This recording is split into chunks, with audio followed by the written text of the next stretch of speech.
बिस्मिल्लाहिर्रहमानिर्रहीम। जहाँ जहाँ भी इस ट्रांसमिशन को देखा जा रहा है सबको बहुत अस्सलामु अलैकुम और तमाम मोमिनीन को, तमाम मुसलमानों को दिल की अता गहराइयों से ईद की बहुत सी खुशियाँ मुबारक। आप देख रहे हैं DN TV की खुसूसी ईद स्पेशल ट्रांसमिशन और जिसमें मैं हूँ आपका मेजबान सैयद आमिर जाकिर और मेरा साथ देंगे मियां फारूक आरिफ।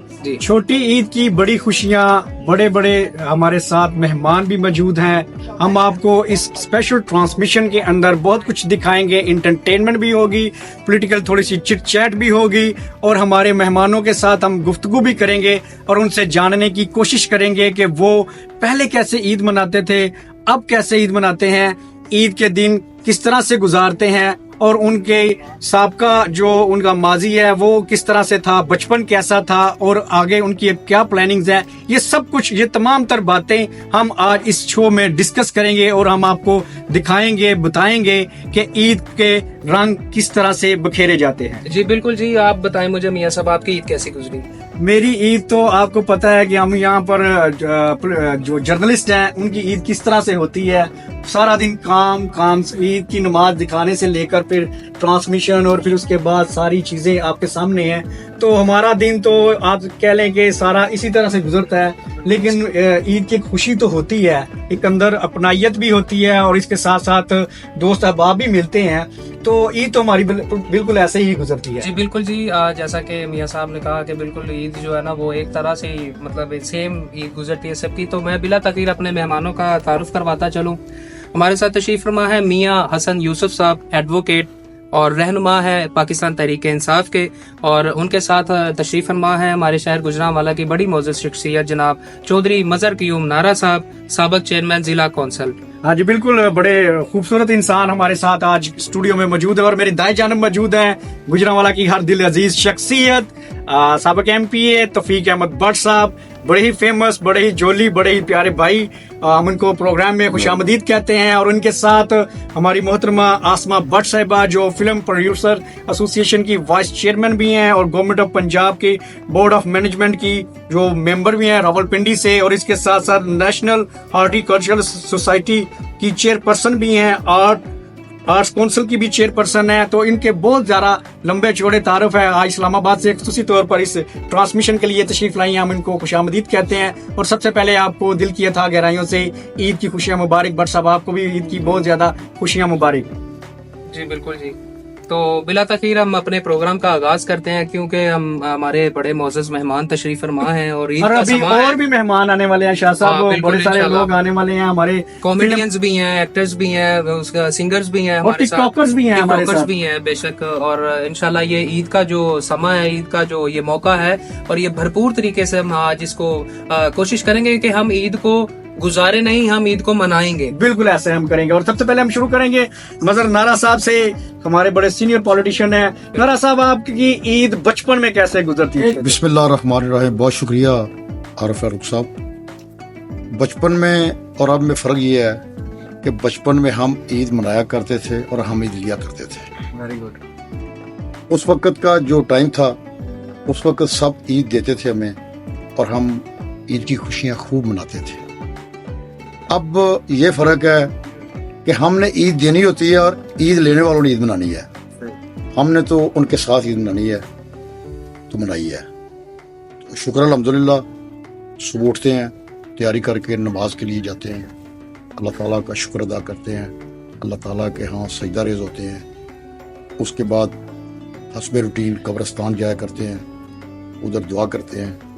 उसके बाद आके अपने अजीज़ो कारब से, अपनी फैमिली से, अपने वर्कर्स से दिन गुजारते हैं। अच्छा नारा साहब, कभी ऐसा हुआ है कि आपको बेगम साहबा ने कहा हो कि नारा साहब आज जो है ईद का दिन है, मैंने बड़ा मेकअप किया हुआ है और आज सवैयां आप बनाए? पहले नंबर पर तो ये है कि हम मेकअप करते ही नहीं है। अच्छा जी। हमारा सियासी बंदों का, वर्कर्स का क्या काम है मेकअप से? हमारी तो ईद होती है वर्करों से मिलकर, खुशी मनाकर, उनसे गप्पे लगाकर, उनसे ईद की खुशियाँ में शामिल करके उनको। तो कभी ऐसा तो नहीं हुआ, सेवियाँ तो वैसे बनती हैं, लेकिन ऐसा नहीं हुआ कि कभी हमने ये कहा कि हमने मेकअप किया तो सेवियाँ खुद बनाए। अच्छा। सेवियाँ तो हमारी फैमिलीज खुद ही बनाती हैं। ठीक है। तो लेकिन अच्छा, बचपन में कोई ऐसी यादगारी ईद जिसको आप अभी तक भुला ना सके हो, अभी तक आपके माइंड में हो कि यार वो ईद जो है ना, उस तरह की ईद अब तक नहीं मनाई जा सकती? जितनी भी ईदें बचपन में गुजरी हैं वो सब एक दूसरे से बढ़कर अच्छी होती थी, क्योंकि उस वक्त मैंने पहले अर्ज की है कि उस वक्त ईद लेते थे और ईद की खुशियां मनाते थे। अब ईद देनी है तो अब तो ज्यादातर भी ईद जो वर्कर के साथ गुजर जाती है अल्हम्दुलिल्लाह, लेकिन कोई खास ऐसी नहीं कोई बता सकते किसी ईद पे कोई खास ऐसा इवेंट हुआ हो। हर ईद पे अच्छा से अच्छा इवेंट होता है। तौफीक भट्ट साहब हमारे साथ तशरीफ फरमा है। अच्छा भट्ट साहब, ये बताइएगा कि हर साल ईद पिछले साल की तरह नहीं होती, कुछ लोग नहीं रहते, कुछ अपने नहीं रहते, तो आप क्या डिफरेंस महसूस करते हैं पहले की ईद में और इस दफा की ईद में, क्या फर्क है? अच्छा, मेरी ना 54 साल उम्र है जी। और अच्छा, पहले बंदे जो अपनी उम्र से ही बता। मैं आपको बताता हूँ कि ये जो ईद है ना इस दफा, ये मेरी जिंदगी की बड़ी अहम तरीन ईद है ये वाली, कि इस ईद पे मेरी माँ मेरे साथ नहीं है। आपने ये रिकॉर्डिंग आप कर रहे हैं तो मैं अपनी जिंदगी की जितनी ईदें गुजारी हैं, सबसे जो समझ लें एक कमी है मुझे, और मेरी जो लोग जिनकी माँ या बाप नहीं है ना, उनको इस बात का मैं मैसेज देता हूँ कि जिसकी माँ नहीं होती ना, तो वो समझ ले वो बिल्कुल अपने आप को ऐसा ही समझे कि वो बिल्कुल बंदा मौजूद ही नहीं है। और माँ की दुआओं के सदक़े में बहुत ज्यादा मैं आपको अल्फाजों में बता नहीं सकता कि उनका कितना असर होता है। अगर माँ ना हो तो उसकी दुआएं साथ ना हो तो फिर क्या होता है, ये पहले मुझे नहीं था पता। और मैं जिंदगी के मुश्किल तरीन वक्तों में भी बहुत बहादुर था, और इस ईद में मेरी माँ नहीं है तो मैं समझता हूँ कि मेरे पास कुछ भी नहीं है। बस ये आपने सवाल ऐसा कर दिया अचानक, बिल्कुल ऐसे ही आप सबको ये खुशियों का दिन है, सारा कुछ है, मगर जो आपने सवाल किया उस सवाल का यही जवाब है। बिल्कुल जी। कि मुझे पहले एहसास नहीं था जब लोग कई जगहों प्रोग्राम में कहते थे कि जिसकी माँ ना हो तो उसका क्या होता है फीलिंग्स, और ये तब भी होता है जब ये उसके ऊपर बंदे पे गुजरे, उसको पहले ये फीलिंग्स नहीं आ सकती। तो बस ये इस ईद पे जरा मेरा अल्लाह ताला रमजानुल मुबारक के सदके, मुबारक महीने के सदके अल्लाह ताला आपकी वालदा को बरीक रहमत फरमाए, जन्नतुल फिरदौस में अल्लाह मुकाम अता फरमाए। बिल्कुल जी, माँ जैसा अनमोल रिश्ता जो है वो उसका नेमुल बदल कोई भी नहीं है। अच्छा मैडम आसमा, आप ये बताइए कि पहले पाकिस्तान में जो ईदें आया करती थी, बड़ा शौक हुआ करता था जब हम स्टूडेंट लाइफ में देखते थे कि नई फिल्में आ रही हैं, नई चीजें, नई मूवीज आ रही हैं, कौन से सिनेमा में जाना है हमने। तो अब ये उस तरह से अब नहीं हो रहा। अभी हमें सिनेमा जो है वीरान नजर आ रहे हैं, थिएटर्स जो है उनमें ड्रामास होते हैं, लेकिन फैमिलीज उस तरह से नहीं आती। तो अब ये ईदों पे क्यों नहीं फिल्में आ रही? एक्चुअली फरूख साहब, अब हर बंदे के हाथ में एक सिनेमा है। ये जब से आपने इतनी तरक्की कर ली है कि डिजिटल दौर में हम लोग आ गए हैं, हमारी न्यू जनरेशन यूथ, हमारी ये जो आपका एंड्रॉयड मोबाइल आ गया है, तो इसके अंदर तो आप देखें ना, आप कौन सी फिल्म आप सर्च करें, हर चीज आपके सामने आ जाती है। ये हमने अपने हाथों से अपनी चीजों का कुछ जो है ना वो जाया भी किया है। इसको मैं कहूँगी कि हमारी ये जो बहुत ज्यादा अब हमारे माशरे में चीजें जो हम लोग वो सारी रिवाइव नहीं कर सकते हैं, उसके जिम्मेदार हम खुद हैं, क्योंकि हम लोग इतने वो हो गए हुए हैं ना कंप्यूटराइज के, हर चीज को हमने बटन से ऑन करना है। तो जब आप मशीनी दुनिया में चले जाते हो तो आप एक मशीन की मानद बन जाते हैं। वो एक लाइफ होती थी जिसमें हम कहते थे कि हम लोग जिंदा लोगों में से हैं। एक खुशियां होती थी, एक कुंबे होते थे, मिल बैठ के सब लोग एक जगह गुफ्तगू करते थे। अब 4 लोग बैठे होते हैं, चारों के चारों एक दूसरे से वाकिफ ही नहीं होते हैं। आप अपने मोबाइल में होते हैं, ये साहब अपने मोबाइल में, मैं अपने मोबाइल पे बैठी होती हूँ, तो हम घर में बैठ के भी एक दूसरे के साथ इतने कनेक्टेड नहीं है। तो सन में तो फिर जाके देखना है, हम घर में एक दूसरे के साथ नहीं है। नहीं, लेकिन उस तरह से फिल्में भी तो आए ना, लोग वहाँ पे चले। आपने बात ठीक की है, लेकिन दौर बदल चुका है, सोशल मीडिया का दौर है, लेकिन मूवीज आना बंद होना ये समझ से बालातर है। कमर्शियलिज्म, अब हमारा दौर वो चला गया कि हर चीज हमारी कमर्शियल हो गई है। हर काम देखें आप, साथ हम साया मुल्क देखें, मेरा इत्तेफाक हुआ, मैं 4 दफा इंडिया गई हूँ। वहाँ पे आपकी क्या रिस्पेक्ट है, आपके फनकार की, आपके काम की। यहाँ पे हम लोगों को ना तो वो प्लेटफॉर्म है, ना वो हमें वो जगह दी जाती है। अभी भी देख लें कि क्या हालात हैं। आप एक अहम हिस्सा होते हैं, हमारा फनकार है। मैं अपने फनकारों की बहुत बुलंद एक आवाज हूँ, मैं हर फोरम पे बोलती हूँ। खैर मैं फेडरल में रहती हूँ। मैं आप लोगों को बता दी थी इस प्रोग्राम के हवाले से कि मैं बिलोंग गुजरांवाला से ही करती हूँ, मेरा शहर है।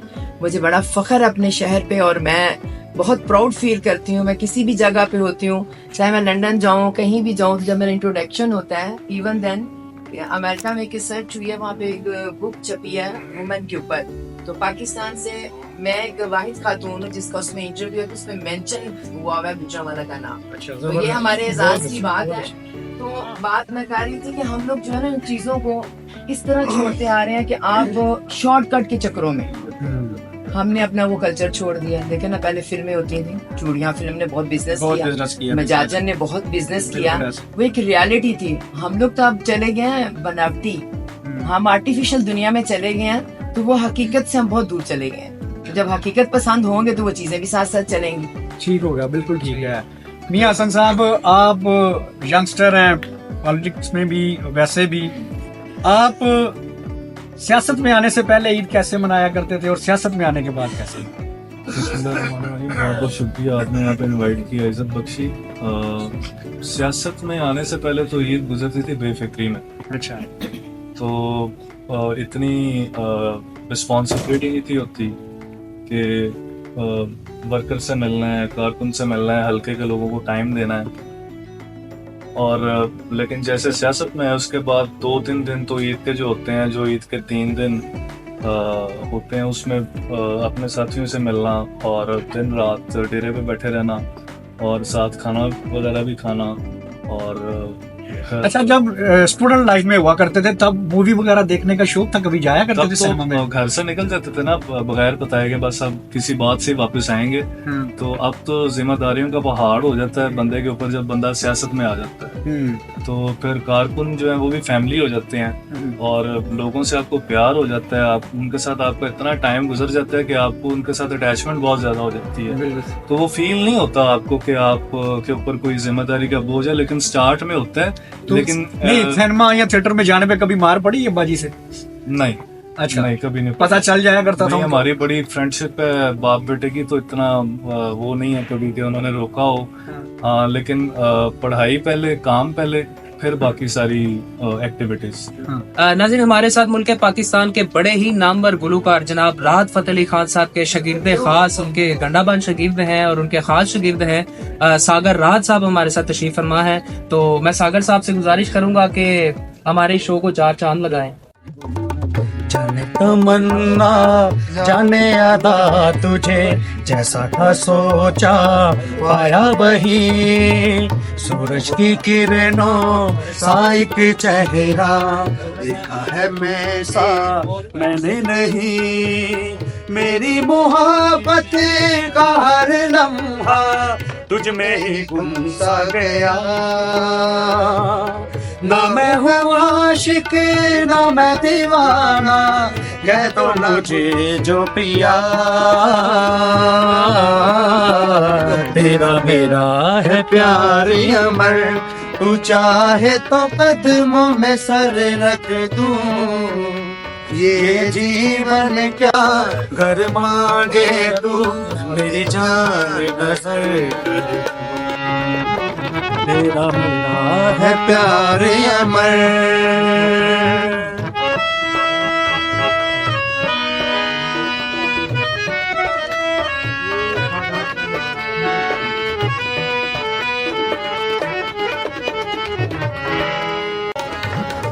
नूरे जहां और नूरे मोहब्बत दोनों जुड़े तुझसे पिया।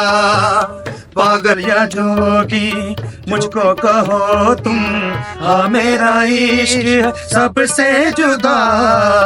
तेरी ही खातिर 900 जन्म में चाहे हो जो भी भला। ना मैं हूँ आशिक ना मैं दीवाना, कह दो मुझे जो पिया।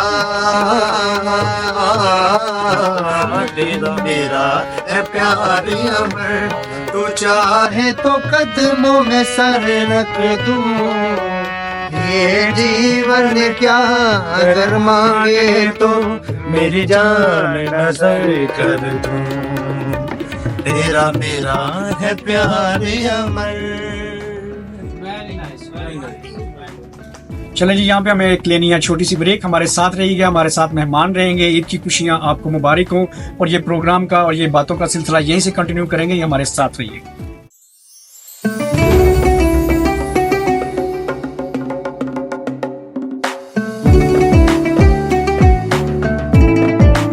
Welcome back. आप देख रहे हैं Eid special show only on DN TV। नाज़रीन, हमें ज्वाइन किया है हमारी को होस्ट ने महक सदीक ने। मैं कैसी हैं आप? मैं बिल्कुल ठीक। आप कैसे हैं? अल्हम्दुलिल्लाह। आपकी ईद कैसी गुजरी? जैसे कि आप जानते हैं ईद होती है बच्चों की। हाँ। हमारी कहाँ, हमने सुबह उठ के नमाज पढ़ ली, सवैयां खा ली, तैयार हुए और सो गए। अस्सलाम वालेकुम जी प्यारे की हाल है जनाब अली सादे मोहतरम की हाल है किने बुलाया ਅਸੀਂ ਤੁਹਾਨੂੰ? ਲੰਘ ਰਹੇ ਸਾਂ, ਅਸੀਂ ਕਿਹਾ ਸੀ ਵੀ ਸਾਜਾਂ ਦੇ ਪਾ ਦਈਏ ਜਨਾਬ ਹਸਨ ਸਾਹਿਬ। यार सारा शो सारा खराब करी जा रहे हैं। क्या कर रहे थे? ये क्या किया आपने? ये कहाँ से सर बुला मुझे नहीं पता, ये पता नहीं कहाँ से आ गए हैं। कहाँ बुलाया? ओ मंगन वाले भी किसी को पूछ के अंदर ਲੋ ਅਸੀਂ ਤੇ ਦਿਨ ਦੇ ਈਦ ਚੱਲ ਰਹੀ ਹੈ। ਅਸੀਂ ਵੈਲ ਡਰੈਸ ਮੰਗਣ ਵਾਲੇ ਆ ਕਿਹੋ ਜਿਹੇ ਮੰਗਣ ਵਾਲੇ ਨੇ? ਅਸੀਂ ਦੇਖੋ ਨਾ ਬਿਹਤਰੀਨ ਮੰਗਣ ਵਾਲੇ ਔਰ ਤੁਹਾਡਾ ਬਹੁਤ ਸ਼ੁਕਰੀਆ ਕਿ ਤੁਸੀਂ ਆਏ ਈਦ ਦੇ ਦਿਨ ਦੇ ਵਿੱਚ। ਨਾਰਾ ਸਾਹਿਬ ਆਏ ਨੇ, ਭੱਟ ਸਾਹਿਬ ਆਪਣੇ ਆਏ ਨੇ, ਮੈਂ ਮੁਹਤਰਮਾ ਸਲਾਮਾਬਾਦ ਆਏ ਨੇ, ਹਜ਼ਮੀਆ ਹਸਨ ਸਾਹਿਬ ਆਏ ਨੇ ਤੇ ਅਸੀਂ ਆਪ ਮਰਾਸੀ ਸਾਹਿਬ ਵੀ ਆਏ ਇੱਥੇ। ਨਹੀਂ ਤੇ ਤੁਸੀਂ ਲੈਣ ਕੀ ਆਏ ਹੋ? ਅਸੀਂ ਲੈਣ ਅਸੀਂ ਈਦ ਲੈਣ ਵਾਸਤੇ ਆਏ ਆ ਕਿ ਹੋਰ ਕਈ ईद का परमात्मा ਤੁਹਾਨੂੰ ਇਹੀ ਜਗ੍ਹਾ शो ना खराब करो जरा, मेहमान आए ने, थोड़ी मेहरबानी है। ਕਿਹੜਾ ਸ਼ੋ जाओ शो कर रहे हैं। 에ਅਰ ਕੈਸ਼ ਕਿਉਂ ਲਾਇਆ शो चल रहा है, ਜਿਹੜਾ शो चल रहा है ईद दा। ਤੇ ਮੁਹਤਰਮਾ ਦਾ ਕੀ ਨਾਂ ਹੈ? महक, ਤੁਹਾਡੇ ਕੋਲ ਤੇ ਆਉਂਦੀ ਹੀ ਨਹੀਂ ਮੈਂ ਕਿਹੜਾ ਨਾਂ ਹੋ ਗਿਆ ਬਈ। ਅੱਛਾ ਤੁਸੀਂ ਚਾਹੁੰਦੇ ਹੋ ਤੁਹਾਡਾ ਸ਼ੋਅ ਖਰਾਬ ਨਾ ਹੋਏ? हाँ जी बिल्कुल। ਦਿਓ ਇਹ ਜਾਈਏ।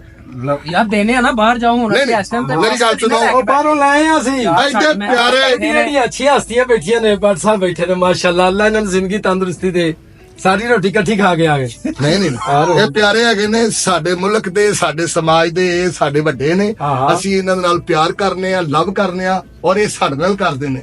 ਵੇਖੋ ਨਾ ਜੀ, ਅਦਰ ਮੀਆਂ ਅਦਰ ਸਾਹਿਬ ਵੀ ਬੈਠੇ ਨੇ। ਮਜ਼ਰ ਕਈ ਨਾਰਾ ਮਦਰ ਸਾਹਿਬ ਕਿਉਂ ਨਾਰਾ ਸਾਹਿਬ ਕਾਬਲ ਇhtਰਾਮ ਕਰਨੇ ਇੱਧਰ ਭੱਟ ਸਾਹਿਬ ਤੁਸੀਂ ਭੱਟ ਸਾਡੇ ਸਾਹਿਬ ਨਮਾਜ਼ ਨਹੀਂ ਪੜੀ ਤੁਸੀਂ ਦੋਵਾਂ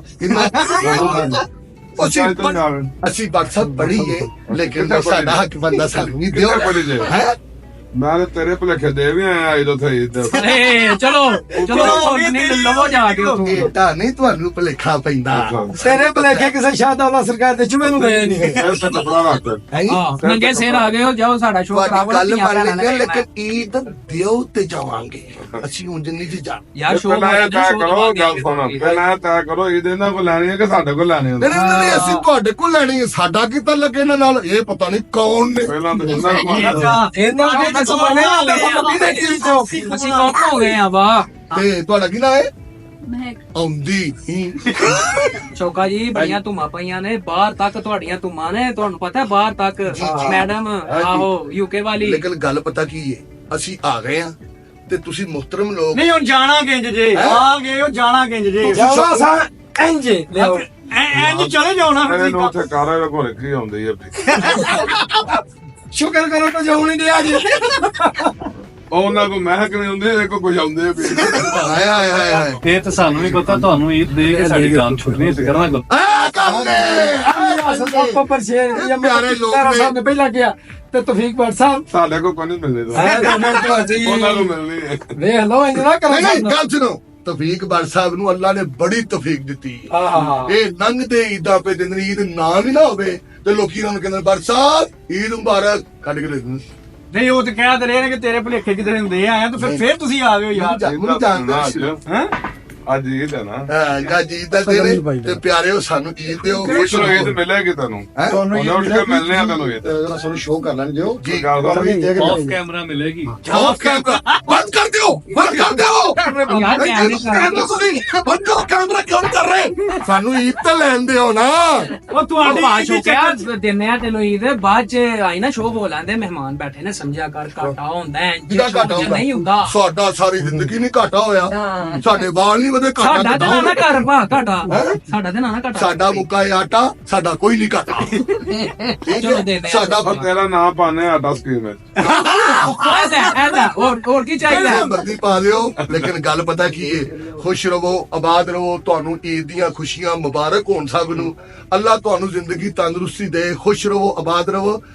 ਦਿਓ ਹੁਣ ਕੀ ਨੇ ਦੇਂਗੇ ਆ ਸ਼ੋਅ ਤੋਂ ਬਾਅਦ ਕੰਮ ਦੇਾਂਗੇ ਤੇ ਮੁਕਾਓ। ਅੱਛਾ ਯਾਰ ਮੀਆਂ ਫਰੂਕ ਸਾਹਿਬ, ਜੀ ਜੀ ਅਸੀਂ ਤੁਹਾਡੇ ਬੜੇ ਮਿਲਣ ਗਿਲਣ ਵਾਲੇ ਆ, ਤੁਸੀਂ ਮਿਲਦੇ ਗਿਲਦੇ ਹੋ, ਤੁਸੀਂ ਇੰਨੇ ਚਿੱਟੇ ਕਿਉਂ?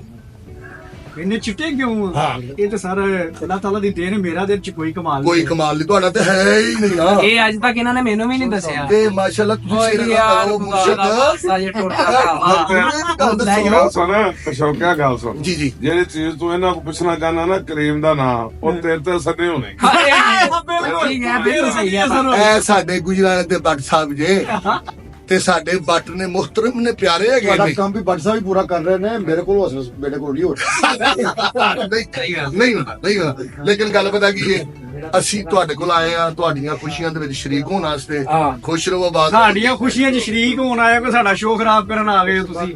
ਅਸੀਂ ਤੁਹਾਨੂੰ ਨਾ ਬੁਲਾਇਆ ਨਾ ਗੱਲ ਨਾ ਬਾਤ, ਤੁਸੀਂ ਫਿਰਦੇ ਟੁਰਦੇ ਇੱਧਰ ਆ ਗਏ ਹੋ ਯਾਰ। ਉਹ ਬਰ ਸਾਹਿਬ ਨੇ ਪੁੱਛਿਆ ਈਦ ਦੀ ਨਮਾਜ਼ ਪੜ੍ਹੀ ਹੈ ਕਿ ਨਹੀਂ? ਕਿੰਨੀਆਂ ਰਕਤਾਂ ਹੁੰਦੀਆਂ ਨੇ ਈਦ ਦੀ ਨਮਾਜ਼? ਕਿੰਨੀਆਂ ਰਕਤਾਂ ਹੁੰਦੀਆਂ ਨੇ ਈਦ ਦੀ ਨਮਾਜ਼? ਉਹ ਛੱਡੋ, ਜਿੰਨੀਆਂ ਵੀ ਹੁੰਦੀਆਂ ਨੇ ਤੁਸੀਂ ਪੜ੍ਹੀ ਨਾ, ਮੈਂ ਪੜ੍ਹੀ ਤੇ ਮੈਂ ਵੀ ਪੜ੍ਹ ਲਈ। ਤੁਸੀਂ ਇਸ ਗੱਲ ਨੂੰ ਕਿਉਂ ਪੁੱਛਦੇ ਹੋ? ਅੱਛਾ ਇਹਦਾ ਮਤਲਬ ਪੈਰ ਨਾ ਕਰ ਸੀ ਨਾ ਦੇ। ठीक है बस उसे पढ़ लिए तो मैं भी पढ़ ली ਉਹ कोई ਤੈਨੂੰ बात नहीं ਫੀ ਰੱਖਣ ਦੇ ਹਿਸਾਬ ਨਾਲ ਫੀਸ 100 ਰੁਪਇਆ ਉਹਨਾਂ ਦੇਣਾ ਸੀ। ਹਾਂ ਸਹੀ ਗੱਲ ਹੈ। ਰੱਖਾਂ ਦੱਸ ਦੇ ਬੜਾ ਰੇਟ ਲਾਇਆ ਜੇ ਨਹੀਂ। ਤੂੰ ਦੱਸ ਪਿਆਣੇ ਪਿਆਣੇ ਬੰਦੇ ਉਹ ਲੈ ਜਾਓ ਉਹਨਾਂ ਨੂੰ ਬਾਹਰ ਤੁਹਾਡੇ ਆਸਮਾਨ ਬੱਟ ਤੁਸੀਂ ਚਾਹੁੰਦੇ ਸੀ ਤੁਸੀਂ ਆਹੋ ਯਾਰ ਇਸਲਾਮਾਬਾਦ ਤੋਂ ਆਏ ਹੋ, ਕੀ ਬਾਤ ਹੈ।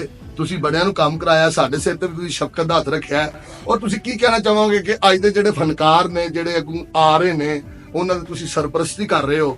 ਔਰ ਮੈਨੂੰ ਵੀ ਤੁਸੀਂ ਬੜਾ ਪਿਆਰ ਦਿੱਤਾ, ਮੈਂ ਪਿੰਡੀ 'ਚ ਰਿਹਾ, ਤੁਸੀਂ ਗੁਜਰਾਂ ਆ ਕੇ ਵੀ ਪਿਆਰ ਮੁਹੱਬਤ ਕਰਦੇ ਹੋ। ਅਸੀਂ ਚਾਹੁੰਦੇ ਹਾਂ ਕਿ ਤੁਸੀਂ ਫਨਕਾਰਾਂ ਵਾਸਤੇ ਕੋਈ ਚੰਦ ਗੱਲਾਂ ਕਰੋ, ਜਿਹੜੀਆਂ ਫਨਕਾਰਾਂ ਦੀਆਂ ਖੁਸ਼ੀਆਂ ਖੁਸ਼ ਹੋ ਜਾਣ। मैं तो यही कहूँगी पंजाबी च बोलें क्योंकि मेरी अपनी जुबान है, जी, मैंने जी, बहुत जी। अच्छी लगती हाँ है। जी, बिल्कुल। फनकार साडा सरमाया है। ਤੇ ਇਹ ਸਾਰੇ ਕਹਿ ਰਹੇ ਨੇ ਕਿ ਧਿਆਨ ਨਾਲ ਪ੍ਰੋਗਰਾਮ ਖਰਾਬ ਹੋ ਗਿਆ, ਇਹਨਾਂ ਨੂੰ ਇਹ ਨਹੀਂ ਪਤਾ ਕਿ ਇਹੋ ਹੀ ਜਿਹੜਾ ਪੋਰਸ਼ਨ ਹੋਣਾ ਹੈ ਉਹੀ ਸਾਰਿਆਂ ਨੇ ਇੰਜੋਏ ਕਰਨਾ ਹੈ। ਬਾਕੀ ਤੇ ਸਾਡੀਆਂ ਗੱਲਾਂ ਸਾਰੇ ਨੈਗੇਟ ਬਟਨ ਕਰਕੇ ਫਾਰਵਰਡ ਕਰ ਦੇਣੀਆਂ ਨੇ। ਇਹ ਉਹ ਲੋਕ ਨੇ ਜਿਹੜੇ ਸਾਰਿਆਂ 'ਚ ਖੁਸ਼ੀਆਂ ਵੰਡਦੇ ਨੇ, ਤੇ ਖੁਸ਼ੀਆਂ ਵੰਡਣ ਵਾਲਾ ਕੌਣ ਹੁੰਦਾ ਹੈ? ਉਹ ਬਹੁਤ ਅਜ਼ੀਮ ਇਨਸਾਨ ਹੁੰਦਾ ਹੈ। ਤੇ ਇਹਨਾਂ ਦੀ ਕਦਰ ਕਰੋ ਤੇ ਇਹਨਾਂ ਨੂੰ ਇੱਜ਼ਤ ਉਹ ਦਿਓ ਜਿਹਦੇ डिजर्व करते हैं। मेरा नहीं, फनकार जो है ना वो एक बहुत अहम हिस्सा है हमारे माशरे का। चाहे आपका सियासी जलसा हो, कहीं आपका कोई साना हो, नहीं कुछ तो भी, जो फनकार है ना, फनकार है वो ईदी क्यों मांग रहे हैं? फनकार है। तो फनकार- नहीं नहीं हैं? बात सुनना, ਉਹਨਾਂ ਦਾ ਹੱਕ ਬਣਦਾ ਨਾ, ਦੇਖੋ ਉਹਨਾਂ ਨੂੰ ਦੇਣੀ ਚਾਹੀਦੀ ਹੈ ਦੀ। ਅੱਛਾ ਅਸੀਂ ਆਪਣੇ ਬੱਚਿਆਂ ਨੂੰ ਨਹੀਂ ਦਿੰਦੇ, ਦੇਖੋ ਸਾਡਾ ਹਿੱਸਾ ਨੇ ਉਹ, ਤੇ ਸਾਨੂੰ ਚਾਹੀਦਾ ਹੈ ਕਿ ਅਸੀਂ ਆਪਣੇ ਘਰਾਂ 'ਚ ਆਪਣੇ ਇਰਦ ਗਿਰਦ ਲੋਕਾਂ ਨੂੰ ਈਦੀਆਂ ਨਹੀਂ ਦਿੰਦੇ। ਹਾਂ ਬੱਟ ਸਾਹਿਬ ਸਹੀ ਕਹਿ ਰਹੇ ਇਹਨਾਂ ਨੂੰ ਨੇ। ਦੇਣੀ ਚਾਹੀਦੀ। ਅਸੀਂ ਕੌਮ ਦਾ ਸਰਮਾਇਆ ਵਾ ਨਾ, ਹਾਂਜੀ। ਤੁਸੀਂ ਸਰਮਾਇਆਕਾਰੀ ਕਰੋ। ਸਰਮਾਇਆ ਕੀ ਕਰੀਏ? ਜਿਹੜਾ ਸਰਮਾਇਆ ਸਾਡਾ ਤੋਂ ਅੰਦਰ ਸਰਮਾਇਆ ਸਾਨੂੰ ਕਰੋ। ਕਹਿੰਦੇ ਹੋ। ਅੱਛਾ ਅਸੀਂ ਸਰਮਾਇਆ ਕਾਰੀ ਜੋ ਕਰੀਏ। ਵੀ ਤੇ ਤੁਸੀਂ ਪੜ੍ਹੇ ਲਿਖੇ ਕਿੰਨੇ ਹੋ ਮੁਹਤਰਮਾ? हाँ जी ਤੁਸੀਂ ਪੜ੍ਹੇ ਕਿੰਨੇ ਹੋ? ਪੜ੍ਹੇ ਲਿਖੇ क्या लगता है ਪੜ੍ਹੇ ਲਿਖੇ ਕਿੰਨੇ ਹੋ ਤੁਸੀਂ? ਹਾਲੇ ਸ਼ੁਰੂ ਕਰਨਾ ਪੜਨਾ ਹੋਣਾ। ਹਾਂ तानू की लगता ਨਹੀਂ ਫਿਰ ਵੀ ਦੱਸੋ ਨਾ ਕਿਹਦੀ ਗ੍ਰੈਜੂਏਸ਼ਨ ਕੀ ਕੁਆਲੀਫਿਕੇਸ਼ਨ ਹੈ ਤੁਹਾਡੀ? ਉਹ ਦੁਪਹਿਰ ਤੱਕ ਪੜੀ ਆ है दोपहर शाम सुबह पढ़ती रहती हूँ। ਬਸ ਫਿਰ ਇੰਨਾ ਨਾ ਪੜਿਆ ਜੀ ਕਿਤੇ ਆਪ ਹੀ ਨਾ ਗਾਇਬ ਹੋ ਜਾਓ। ਮੈਂ ਤੁਹਾਨੂੰ ਤੁਹਾਡੇ ਘਰ ਦੇ ਲੱਭਦੇ ਫਿਰ ਬਾਬੇ ਹੁਣ ਇਹ ਬਾਬੇ ਨੂੰ ਲੈ ਜਾਓ, ਕੇਅਰ ਕੈਚ ਕਿਉਂ ਲਾਇਆ ਸੀ? ਸ਼ੌਕਾ ਹੀ ਮੈਨੂੰ ਇਹ ਦੱਸੋ ਪਹਿਲਾਂ, ਆਈ ਸੁਣਿਆ ਤੁਸੀਂ ਫਿਲਮਾਂ ਵੀ ਕਰ ਰਹੇ ਹੋ ਆ ਇਨਸ਼ਾਅੱਲਾ ਤੇ ਜੀ। ਮੰਗਦੇ ਵੀ ਹੋ, ਹੈਂ? ਇਹ ਕੀ ਚੱਕਰ ਹੈ? ਬਸ ਇਹ ਮੰਗਣਾ ਚਾਹੀਦਾ ਹੈ, ਕੋਈ ਨਾ ਕੋਈ ਤਾਂ ਦੇ ਹੀ ਜਾਏ। ਕੌਣ ਨਹੀਂ ਸਾਡਾ ਕੌਮੀ ਸਾਰੇ ਹੀ ਮੰਗਦੇ ਸਾਰੇ ਹੀ ਦੇ। ਇਹ ਮੰਗਣ ਤੇ ਮੰਗਦੇ ਨੇ ਤੇ ਬਾਕੀ ਜੋ ਮੰਗਣ ਜਾ ਕੇ ਬਾਟ ਤੁਸੀਂ ਸਾਹਿਬ ਸਾਡੇ ਮੰਗਦੇ। ਕੋਲ ਤਸ਼ਰੀਫ ਫਰਮਾਨੋ ਕਹਿ ਰਹੇ ਨੇ ਸਾਡਾ ਕੌਮੀ ਖੇਲ ਹੈ ਮੰਗਣਾ। ਹਾਂ। ਇਹ ਤੇ ਤੁਸੀਂ ਕੀ ਇਹ ਸ਼ਕਲੋਂ ਦਾ ਖਿਲਾੜੀ ਲੱਗਦਾ ਹੀ ਨਹੀਂ ਮੈਨੂੰ। ਇਹ ਲੱਗਦਾ ਕਦੋਂ ਆਉਂਦਾ? ਇਹ ਮੈਨੂੰ ਐਂ ਲੱਗਦਾ ਹੁਣ ਇਹਨੇ ਪਸੌਲ ਕੱਢ ਲੈਣਾ। ਗੁਜਰਾਂ ਵਾਲਾ ਲੱਗਦਾ ਹੁੰਦੀ ਆ। ਹੁਣ ਤੁਸੀਂ ਜਾਣਾ ਕਿ ਤੁਹਾਡੀ ਆਫ ਕੈਮਰਾ ਰੀਡ ਦੀ ਕੈਂਸਲ ਕਰੀ। ਅਰੇ ਹਸਨ ਸਾਹਿਬ ਸਾਨੂੰ ਤੁਹਾਡੇ ਤੋਂ ਇਹ ਉਮੀਦ ਨਹੀਂ। ਤੁਹਾਡੇ ਤੋਂ ਵੀ ਇਹ ਤੁਹਾਡੇ ਕਹਿੰਦਾ ਜੀ। ਵੱਲ ਆ ਰਹੇ ਸੀ। ਹਾਂ ਅਸੀਂ ਬਿਲਕੁਲ। ਸ਼ੌਕਾ ਹੀ ਕੋਈ ਵਧੀਆ ਸਾਰਾ ਸ਼ੇਰ ਸੁਣਾਓ, ਹੈ ਸ਼ੇਰ ਸੁਣਾਓ। ਲਓ ਜੀ ਗੱਲ ਚੱਲ ਰਹੀ ਸੀ ਮਾਂ ਦੀ। ਬੱਟ ਸਾਹਿਬ ਨੇ ਮਾਂ ਦੀ ਗੱਲ ਚਲਾਈ ਹੈ ਔਰ ਮਾਂ ਬੜੀ ਅਹਿਮ ਹਸਤੀ ਹੈ ਦੁਨੀਆ ਦੇ ਉੱਤੇ, ਆਖਰਤ ਤੇ ਮਾਂ। ਔਰ ਮੈਂ ਤੁਹਾਨੂੰ ਇੱਕ ਮਾਂ ਦਾ ਸ਼ੇਰ ਬੱਟ ਸਾਹਿਬ ਸੁਣਾਵਾਂਗਾ, ਪੰਜਾਬੀ ਦਾ ਸ਼ੇਰ ਹੈ ਕਿ ਜਿਨ੍ਹਾਂ ਨਾਲ ਕੀਤੇ ਸੱਚੇ ਕੌਲ ਕਰਾਰੋ ਯਾਰ ਛੇਤੀ ਕਿਤੇ ਭੁੱਲਦੇ ਨਹੀਂ। ਜਿਹੜੇ ਮਟਕੇ ਪਰੇ ਹੋਣ ਨੀਤਾਂ ਦੇ ਨਾਲ, ਉਹ ਮਟਕੇ ਕਦੀ ਕਿਤੇ ਡੁੱਲਦੇ ਨਹੀਂ। ਤੇ ਐਨ ਇਸ਼ਕ ਦੇ ਗੁੰਝਲ ਬੜੇ ਉਖੜੇ ਨੇ, ਇਹ ਖੋਲਿਆ ਕਦੀ ਕਿਤੇ ਖੋਲਦੇ ਨਹੀਂ, ਜਿਨ੍ਹਾਂ ਧੋਤੋ ਪੀਤੇ ਪੈਰ ਮਾਵਾਂ ਦੇ, ਉਹ ਲੋਕ ਛੇਤੀ ਕਿਤੇ ਰੁਲਦੇ। बहुत अलग है। कई नंबर ले गए हो क्या क्या ਵਾਹ ਜੀ ਵਾਹ। ਔਰ ਭੱਟ ਸਾਹਿਬ ਮੈਂ ਕਿਹਾ ਜੀ ਬਲਦੀ ਅੱਗ ਤੇ ਆਪ ਖਲੋਂਦਾ, ਹਾਂ ਲੋਕੋ ਪਿਓ ਜਿਹਾ ਕੋਈ ਨਹੀਂ ਹੁੰਦਾ। अरे वाह, ਨੇਰੀ ਮੀਂਹ ਤੂਫਾਨ ਨਹੀਂ ਵੰਦਾ, ਹੱਸ ਹੱਸ ਸਾਰੀਆਂ ਸਖਤੀਆਂ ਸਹਿੰਦਾ, ਬੱਚਿਆਂ ਨੂੰ ਵੇਖ ਨਹੀਂ ਸਕਦਾ ਰੋਂਦਾ, ਲੋਕੋ ਪਿਓ ਜਿਹਾ ਕੋਈ ਨਹੀਂ ਹੁੰਦਾ, ਲੋਕੋ ਪਿਓ ਜਿਹਾ ਕੋਈ ਨਹੀਂ। क्या कहना है बहुत ਲਓ ਜੀ, ਓਕੇ, ਅੱਲਾਹ ਹਾਫਿਜ਼। ਤੇ ਤੇ ਅਸੀਂ ਤੁਹਾਡੀ ਗੱਡੀ ਕੋਲ ਖਲੋਤੇ ਜੇ। ਇਹਨਾਂ ਦਾ ਕੀ ਨਾਮ ਹੈ? ਇਹਨਾਂ ਦਾ ਕੀ ਮੇਰਾ ਨਾਮ ਸਜਾਦ ਹੈ ਤੇ ਮੋਹਤਰਮਾ ਕਿੰਨਾ ਪੜ੍ਹੇ ਹੋ ਤੁਸੀਂ? वो छाड़ दे ਬੰਦ ਨਹੀਂ, ਮੇਰਾ ਨਾਮ ਮਹਿਕ ਹੈ। ਜਿਹੜੀ ਤੁਹਾਡੇ ਕੋਲੋਂ ਨਹੀਂ ਆਉਣੀ। शोगा साहब रगड़ के तो तेल शेल लाओ जरा तो ओके, अल्लाह हाफिज। अल्लाह हाफिज। ना आया जे जी नाज़रीन, जैसा कि आपने देखा कि हमारे शो में चार चांद लगाने के लिए आर्टिस्ट फनकार हमारे साथ तशरीफ फरमा थे और मोअज़्ज़िज़ मेहमान हमारे साथ तशरीफ फरमा है। मियां हसन साहब तशरीफ फरमा है, मजर की उनारा साहब तशरीफ फरमा है। और अच्छा जी, यहीं से शुरू कर, थोड़ा सा करते हैं। तौफीक भट्ट साहब, आप जब भी किसी शो में जाते हैं उसको बड़े चार चांद लगा देते हैं, तो क्या आप जमाना तालिब इल्मी में भी इस चीज की आपने प्रैक्टिस की है? दोस्तों में बैठ के जुगतबाजी की, शुगर लगाना, महफिलें इकट्ठी होनी? मैं तो फिल्म पर बातें कर रहा हूँ, जुगत तो कोई नहीं की मैंने। जुगत कौन सी आपने मेरी देखी? ये तो आप जो इन फनकारों को बड़ी अच्छी जुगतें लगा रहे थे, क्यों जी ऐसे ही हो रहा था शाह साहब? प्यार मोहब्बत से जो दिल में फिल्म पर बातें हैं, कोई जुगत वाली तो ना कोई की है ना को पता है। आपको जुगत लगी है तो मेरी बड़ी अच्छी क्लासिकल जुगत लगी। जो हकीकत होती है वो, मतलब मैं अंदर बाहर जो भी आम जिंदगी में जिस तरह हूँ उसी तरह कैमरे के सामने भी होता हूँ। बस ये इसको लोग समझ देंगे यार बड़ा लाइक करता है। आम जिंदगी में मैं ऐसे लोगों में बैठ के प्यार मोहब्बत से इस तरह करता रहता हूँ। नहीं तो आपको अभी- पता होना चाहिए, जो हमारा सियासतदान है वो खुद एक बहुत बड़ा फनकार है। अच्छा, हाँ जी, आप देखें हमारी असेंबली में इतने इतने अच्छे ड्रामे होते हैं, तो वो भी एक फनकार है ना, सलाहियतें हैं। क्यों जी भट्ट साहब, अच्छा आप दो दफा बोलना, असेंबली के अच्छी मेंबर बात रहे हैं, कर- आपने वहाँ देखो, फनकारियां की। अच्छा बोलना, अच्छी बात करना, एक कॉन्फिडेंस होता है, तो वो सियासतदान में बहुत ज्यादा है। भट्ट साहब ਜਿਹੜੀ ਗੱਲ ਕਰ ਰਹੀਆਂ ਨੇ ਨਾ, ਉਹ ਇਹ ਕਹਿ ਰਹੀਆਂ ਨੇ ਕਿ ਜਦੋਂ पार्लियामेंट के अंदर मुख्तलिफ हंगामे या शोर शराबे या फिर आपस में सही हो जाना, इस तरह मुख्तलिफ वो उसको अवाम की नजर से कह रही है कि अवाम क्या सोचती है। अवाम तो ये सोचती है ना कि पार्लियामेंट में बड़ा एक मुकद्दस ईवान है, उसमें बड़ी कानून साजी होती है, उसमें होनी चाहिए अवाम की जो परेशानियां उनके बारे में डिस्कस होनी चाहिए, और उस तरह जैसे होनी चाहिए वैसे अवाम सोचती है नहीं होती। तो ये अवाम की राय बयान कर रही है। इसमें मैं समझता हूँ ये मेरा नहीं ख्याल कि ये कोई गलत बात कर रही है। पार्लियामेंट के ऐवानों में जो अपोजिशन है या हुकूमत है जो भी अच्छा भट्ट साहब, बड़ा अजीब सा सवाल मेरे दिल में इस वक्त आया है, फिल बदी आया है, ये स्क्रिप्ट का मियां हिस्सा नहीं है। साहब, सवाल जो है ना वो दिल में नहीं आता, ज़हन में आता है। नहीं, मेरे दिल से। अच्छा ये बताएं कि फर्ज करें आपको कह दिया जाता है कि जी आपको वज़ीर आला पंजाब बना दिया जाए और पीटीआई की टिकट से आपको इलेक्शन भी बना दिया जाए, तो फिर आप तो नाल ही अख खोल जाए। मतलब मुझे कह दिया जाता है तो उस तो बाद अख खोल जाए। ये ऐसी ये कोई- मुमकिन ही नहीं हो सकता कि कह दिया जाए। यार मैं देखें, मैं 2 दफा एमपी रहा हूँ, तो मैंने हमेशा जिधर भी बैठा होता हूँ ये कहता हूँ कि मेरे तबके का जो बंदा होता है या जिस तबके से मैं एक वर्कर क्लास से उठ के आया हूँ, उसको मैं लोगों के सामने बरमला बड़े फख्र और इज्जत से कहता हूँ कि मैं एक समझ लें आम मिडिल क्लास से निकल के पार्लियामेंट तक पहुंचा हूँ। तो ये अल्लाह का खास को कर्म ही होता है, वरना मुमकिन नहीं है। मैं आप अपने मुंह से कहता हूँ और इसको मैं इज्जत समझता हूँ। मैं जिस क्लास से हूँ, एमपी हो जाना या पार्लियामेंट में पहुंच जाना ये बहुत बड़ी बात है। मैं हजारों लोग मेरे से ज्यादा मेहनत करते हैं, हजारों लाखों में देखता हूँ वर्कर क्लास कारकुन मुख्तलिफ जमातों में, तमाम जमातों में, पीटीआई, नून लीग, जमात इस्लामी, काफ लीग, दूसरी तीसरी पीपल पार्टी, कारकुन मेहनत करते हैं। वो पार्लियामेंट में नहीं पहुंच सकता कोई बंदा। तो मैं तो इसको बहुत बड़ी बात समझता हूँ। कह दिया जाए कि आप, मतलब मुझे किसने कहना कि आप वज़ीर आला, कहने वालों ने कहना है, कहने वालों वो ने। कहने वालों को मुझे नहीं कहते, कम से कम अच्छा, कहने आप- वाला मुझे नहीं कहते। आप मैं नहीं कहते? और क्लास में हूँ। अच्छा अच्छा भट्ट साहब, मुझे ये बताइएगा, आपने पाकिस्तान के बहुत बड़े शो भी किए हैं, मजाक रात में जैसा कि आप जाते हैं वहाँ पे हम सब देखते हैं। मुझे ये बताएं आप कितने पैसे लेते हैं वहाँ पे जाने के लिए? नहीं कोई भी, आप जितने देंगे जितने उतने आप देंगे। देंगे। नहीं फिर भी उनकी बात जितने आप देंगे ना, आप हिसाब लगा लें कितने लेते हैं, उनको उन्होंने क्या देना होता है। अच्छा। बस आप उसमें अरे बार बार व्हाट्सएप को ही बुलवाते हैं तो आप इस मुझे हवाले से कह रहे हैं। वासे साहब बड़ी इज्जत भी करते हैं, बड़ा उनका शुक्रिया। सारे जो फनकार होते हैं, जब मैं जाता हूँ तो वो बड़ा मुझे ना उठ के प्रोटोकॉल बड़ी इज्जत रिस्पेक्ट देते हैं कि यार तौफीक भट्ट आंदा है ते फिल्म दी गल्लां खुलियां। मैं उनको कहता हूँ मेरा लिहाज नहीं करना तुसी, अच्छा जो आपके जहन में आना प्रोग्राम आपका कामयाब होना चाहिए। ये नहीं कहना सामने पैसे आपके फनकार बैठा को हो। देते हैं, पॉलिटिशियंस को जब बुलाते हैं या किसी और पाकिस्तान के किसी स्टार को बुलाते हैं, किसी क्रिकेटर को बुलाते हैं, तो उनको पैसे नहीं देते। ये सिर्फ पैसे जो हमारे आर्टिस्ट है ना, वो जो गेस्ट आता है ना, उनको पे करते हैं। अच्छा अच्छा। ये जितने भी बड़े चैनल्स है ना, नहीं शाह साहब ने उस वे में बात की है कि ये जैसे ज्यादा व्हाट्सएप जाते हैं। हाँ, सबसे ज्यादा व्हाट्सएप मेहमान वैसे आएंगे चोपड़ा 8 ढोके तो जाते होंगे, ये थोड़ी है कि वो पैसे के लिए जाते हैं। इनका बहुत प्यार है उनके उनकी साथ। बड़ी मेहरबानी, उनकी वजह से, आपकी वजह से, मीडिया की वजह से बड़ी अल्लाह ताला ने इज्जत मुझे भी दी हुई है। पॉलिटिशियन भी सारे मीडिया की वजह से ही हैं सारे।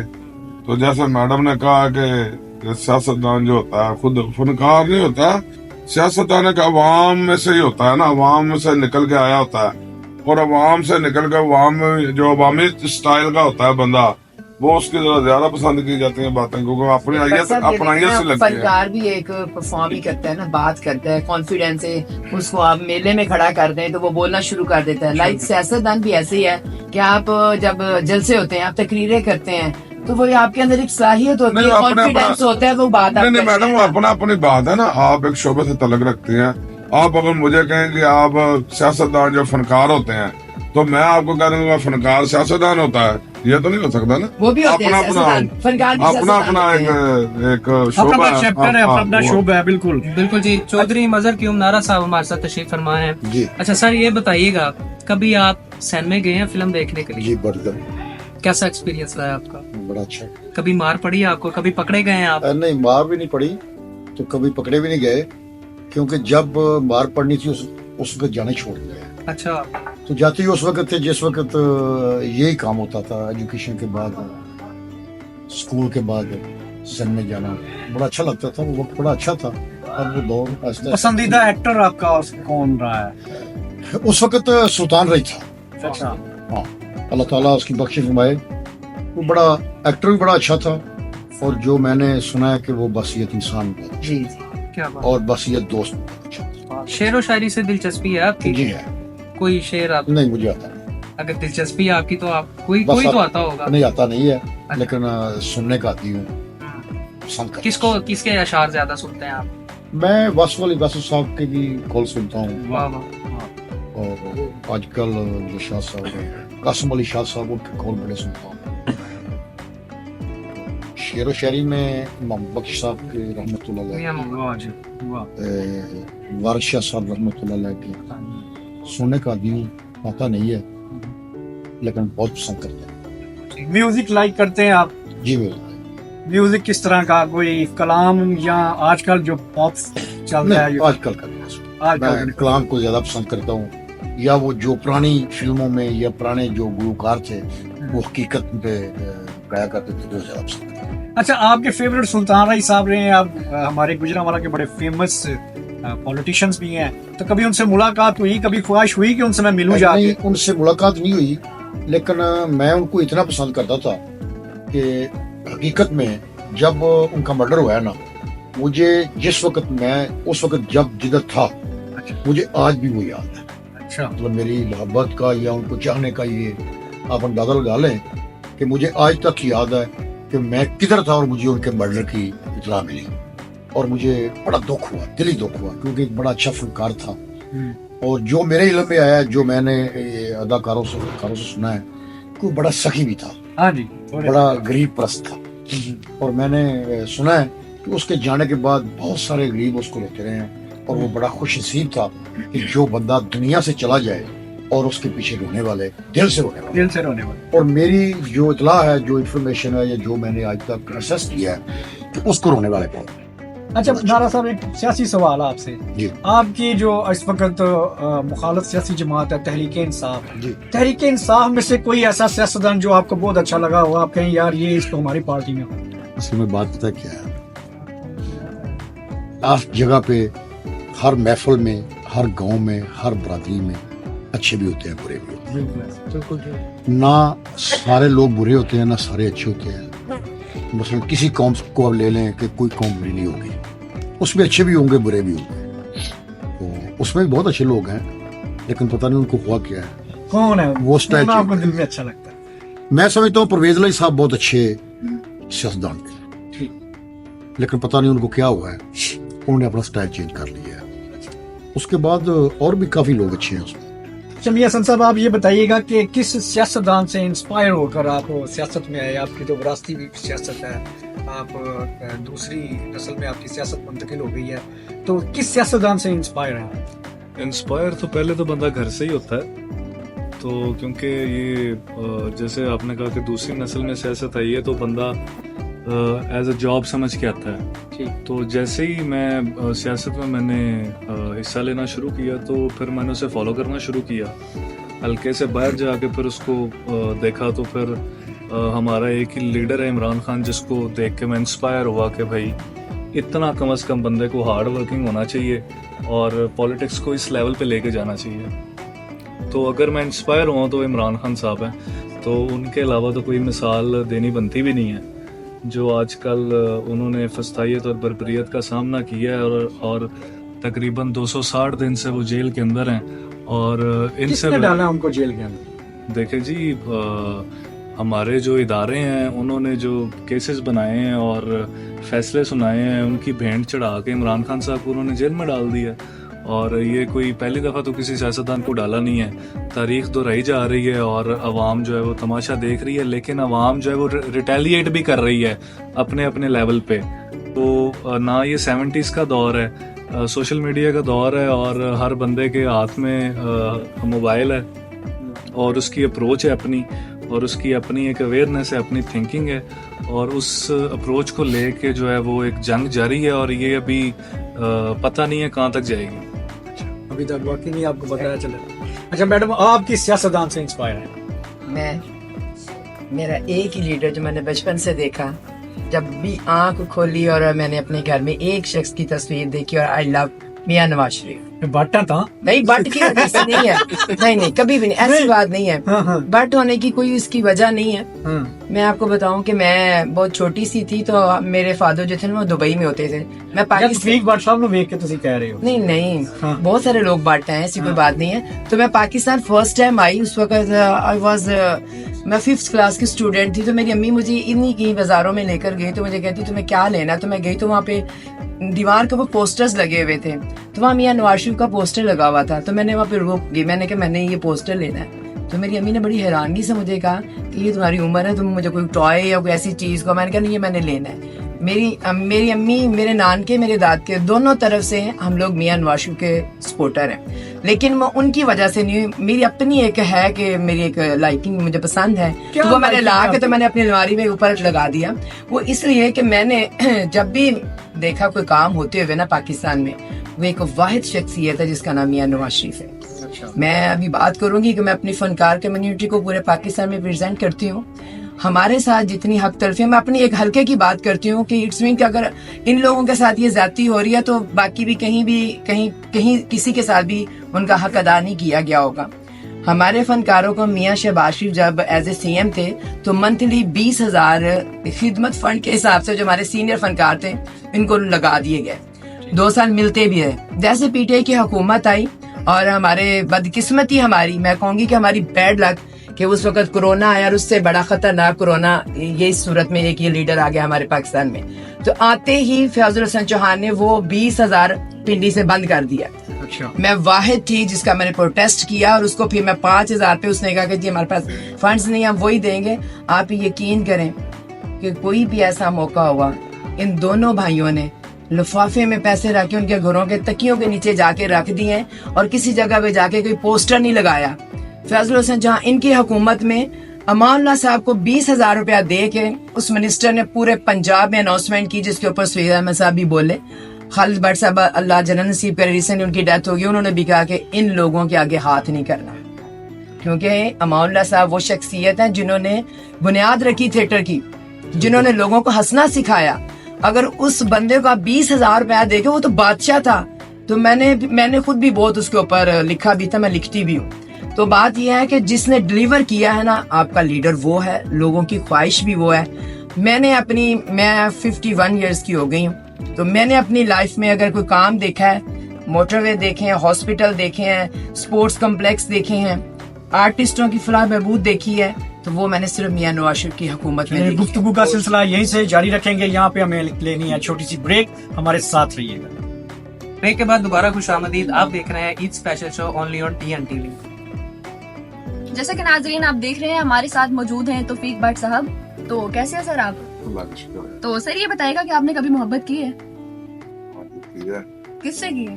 सबसे पहले अपनी माँ से की है, उसके बाद अपने बच्चों से, बीवी से, अपने बहन भाइयों से, सबसे। अपनी फैमिली को छोड़ के किससे मोहब्बत की है? वो कौन है? वो तजर्बा कौन है? कुछ लाइफ में तजर्बा, कॉलेज लाइफ में कुछ सियासी दस दियो बट सियासी मोहब्बत। बट आज तो नाना साहब भी पूछ रहे हैं, 10 दियो। लिफ्ट नहीं कराई। अच्छा अच्छा। तो वैसे कोशिश की थी, नहीं, तो ट्राई मारी होगी। ट्राई तो की थी होनी, बट सब ये नहीं हो सकता। मैंने लिफ्ट नहीं किसे कराई, ट्राई नहीं किसी ने लिफ्ट नहीं करी, तो कोशिश की थी। नहीं, मैंने जो कहा उन्हें नहीं दिया। उन्होंने किया ना, मेरी नहीं माना, शादी होना नहीं। उन्होंने कहा कि कड़ी वजह तो रह गया, उन्होंने कहा मैं मान गया, वो नहीं मानी, तो आइंदा चक्कर। इन्हें जो कहते अच्छा, ऐसा कोई चक्कर क्यों? नारा साहब आपने कोई बंदा ऐसा नहीं जो वहाँ बंदी खुशी नहीं करता, किसी को मिल जाती है, किसी को नहीं। हाय, बहुत अच्छी बात असल कही बात आपने। है ये, बिल्कुल ऐसी हकीकत यही है। क्यों जी मियां साहब आपने? हाँ जी, ये बड़ी राज की बातें आप पूछ रहे हैं, और ये इंसान के अंदर ही रहे तो ठीक है ये बातें। और मोहब्बत तो जारी बात है, ये अल्लाह ताला ने इंसान के अंदर जो है वो कुदरती अमल डाला हुआ है। बिल्कुल कि किसी ना किसी से होती ही होती है। तो फैमिली हो या बाहर से किसी से हो, दोस्त के साथ हो, तो ये एक कुदरती अमल है, ये होता ही होता है, इससे बंदा नहीं भाग सकता। अच्छा, तौफीक भट्ट साहब आप स्टेज पर अक्सर खड़े होकर कहते हैं मेरा अल्लाह, मेरी मोहब्बत नवाज शरीफ है।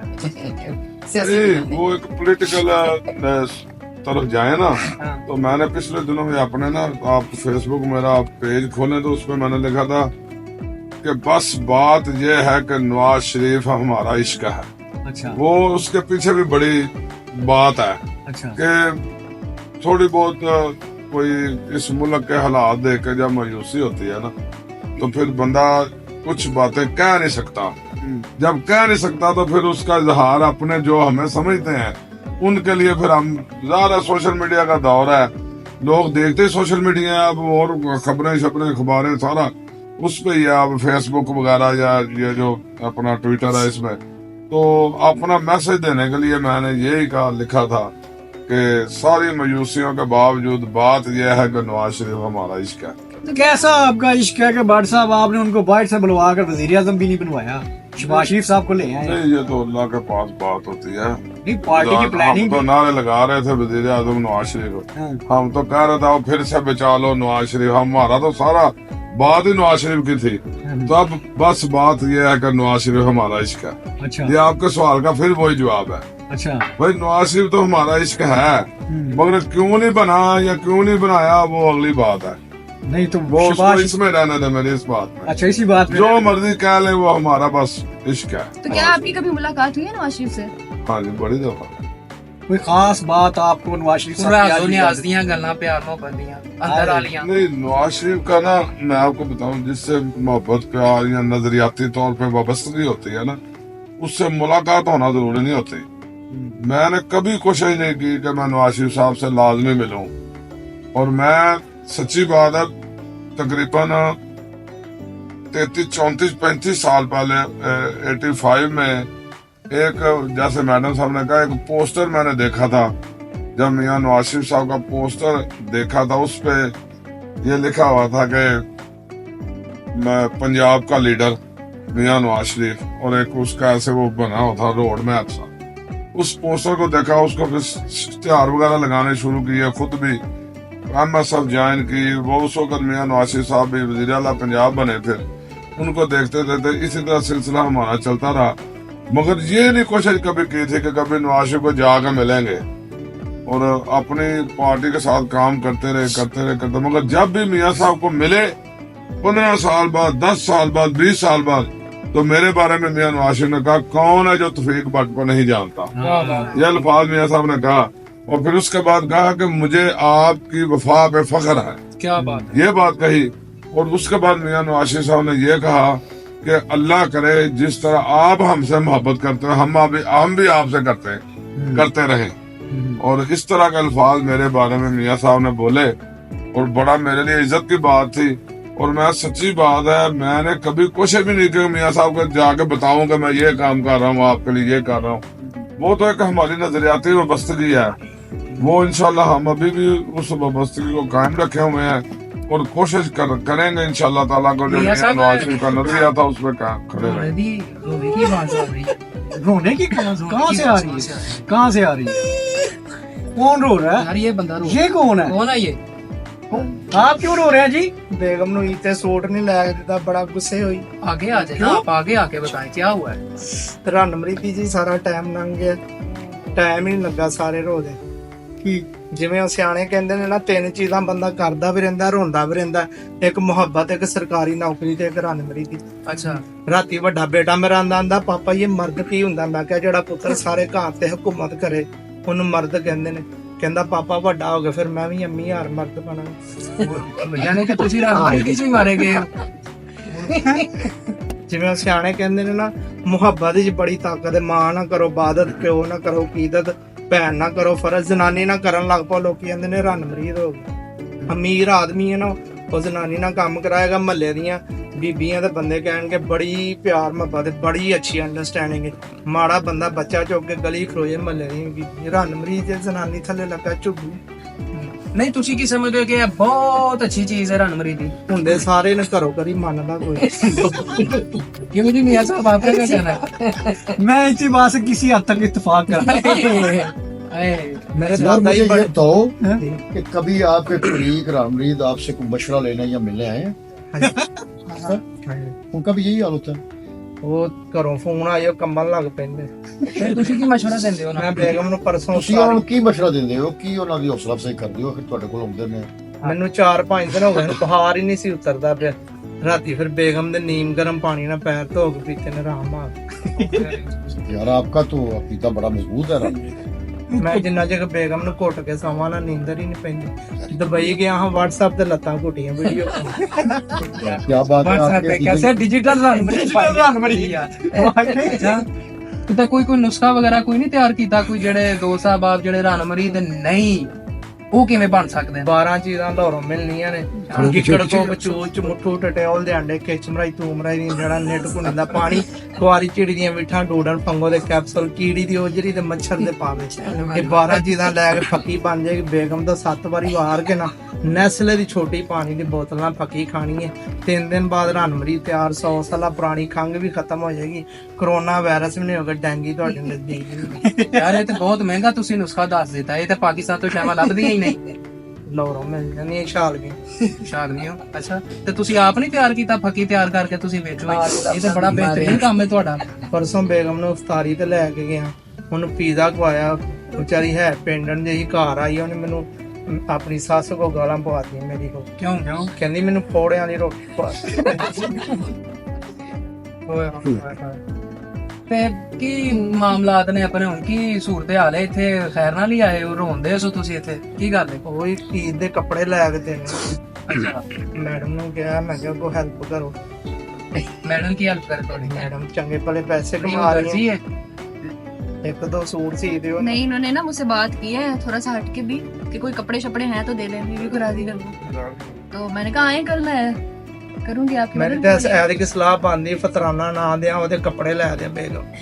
ਉਹਨੂੰ ਹੀ ਗੁਨਾਹ ਹੋਣਾ, ਮੈਨੂੰ ਕੀ ਹੋਣਾ। ਚਲੋ ਤੁਹਾਡਾ ਕੋਈ ਸੋਚਨੇ ਆ। ਹੁਣ ਸਾਡੇ ਕੋਲ ਮਹਿਮਾਨ ਬੈਠੇ ਨੇ ਤੌਫੀਕ ਭੱਟ ਸਾਹਿਬ, ਬਾਟ ਸਾਹਿਬ ਨੇ। ਮੈਡਮ। ਅੱਛਾ ਬਾਟ ਸਾਹਿਬ, ਤੁਸੀਂ ਇਹਦੀ ਗੱਲਾਂ ਨਾਲ ਇਤਫਾਕ ਕਰਦੇ ਹੋ ਕਿ ਬੰਦਾ ਇੰਨਾ ਰਣਮਰੀਤ ਹੋ ਸਕਦਾ? ਅੱਛਾ, ਇਹਨੇ ਗੱਲ ਕੀਤੀ ਹੈ ਨਾ ਕਿ ਕੋਈ ਲੋਕ ਮੰਨਦੇ ਨਹੀਂ। ਤੇ ਮੈਨੂੰ ਇੱਕ ਲਤੀਫਾ ਯਾਦ ਆ ਗਿਆ, ਸੁਣਾ ਦੇ। ਹਾਂਜੀ ਹਾਂਜੀ। ਉਹ ਇੱਕ ਸੀ ਨਾ ਥਾਣੇਦਾਰ, ਤੇ ਉਹਨੇ ਆਪਣੇ ਸਿਪਾਹੀ ਨੂੰ ਆਖਿਆ ਸਵੇਰੇ ਮੈਨੂੰ 6 ਵਜੇ ਆ ਕੇ ਠਾਣਾ ਤੋਂ। ਆਂਦਾ ਠੀਕ ਹੈ ਜੀ ਮੈਂ ਠਾ ਦਾਂਗਾ। ਉਹਨੇ ਕਿਹਾ ਜੇ ਤੂੰ ਮੈਨੂੰ ਨਾ ਠਾਇਆ, ਤਰੀਕ ਹੈ ਅਦਾਲਤ ਤੇ ਪੇਸ਼ ਹੋਣਾ ਤੇ ਤੈਨੂੰ ਮੈਂ ਡਿਸਮਿਸ ਨੌਕਰੀ ਕਰ ਦੇਣਾ। ਠੀਕ। ਆਂਦਾ ਠੀਕ ਹੈ। ਉਹ ਆਇਆ ਸਵੇਰੇ ਜਨਾਬ 6 ਵਜੇ ਆ ਕੇ ਉਹਨੇ ਦਰਵਾਜ਼ਾ ਖੋਲਿਆ ਤੇ ਅੱਗੇ ਉਹਨੇ ਕੰਨ ਫੜਿਆ। ਥਾਣੇਦਾਰ ਨੇ ਕੰਨ ਫੜੇ ਸਨ ਤੇ ਜਿਵੇਂ ਕਹਿੰਦਾ ਨਾ ਉਹ ਬੀਵੀ ਨੇ ਉੱਥੇ ਜਨਾਬ ਇੱਟ ਰੱਖ ਕੇ ਤੇ ਉਹਦੇ ਜੁੱਤੀ ਫੜ ਕੇ ਖਲੋਤੀ ਹੈ। ਉਹਨੇ ਦਰਵਾਜ਼ਾ ਪਿਛਾ ਆ ਗਿਆ, ਦਰਵਾਜ਼ਾ ਨਾ ਉਹਨੇ ਖੋਲਿਆ, ਉਹਨੇ ਵੇਖ ਲਿਆ।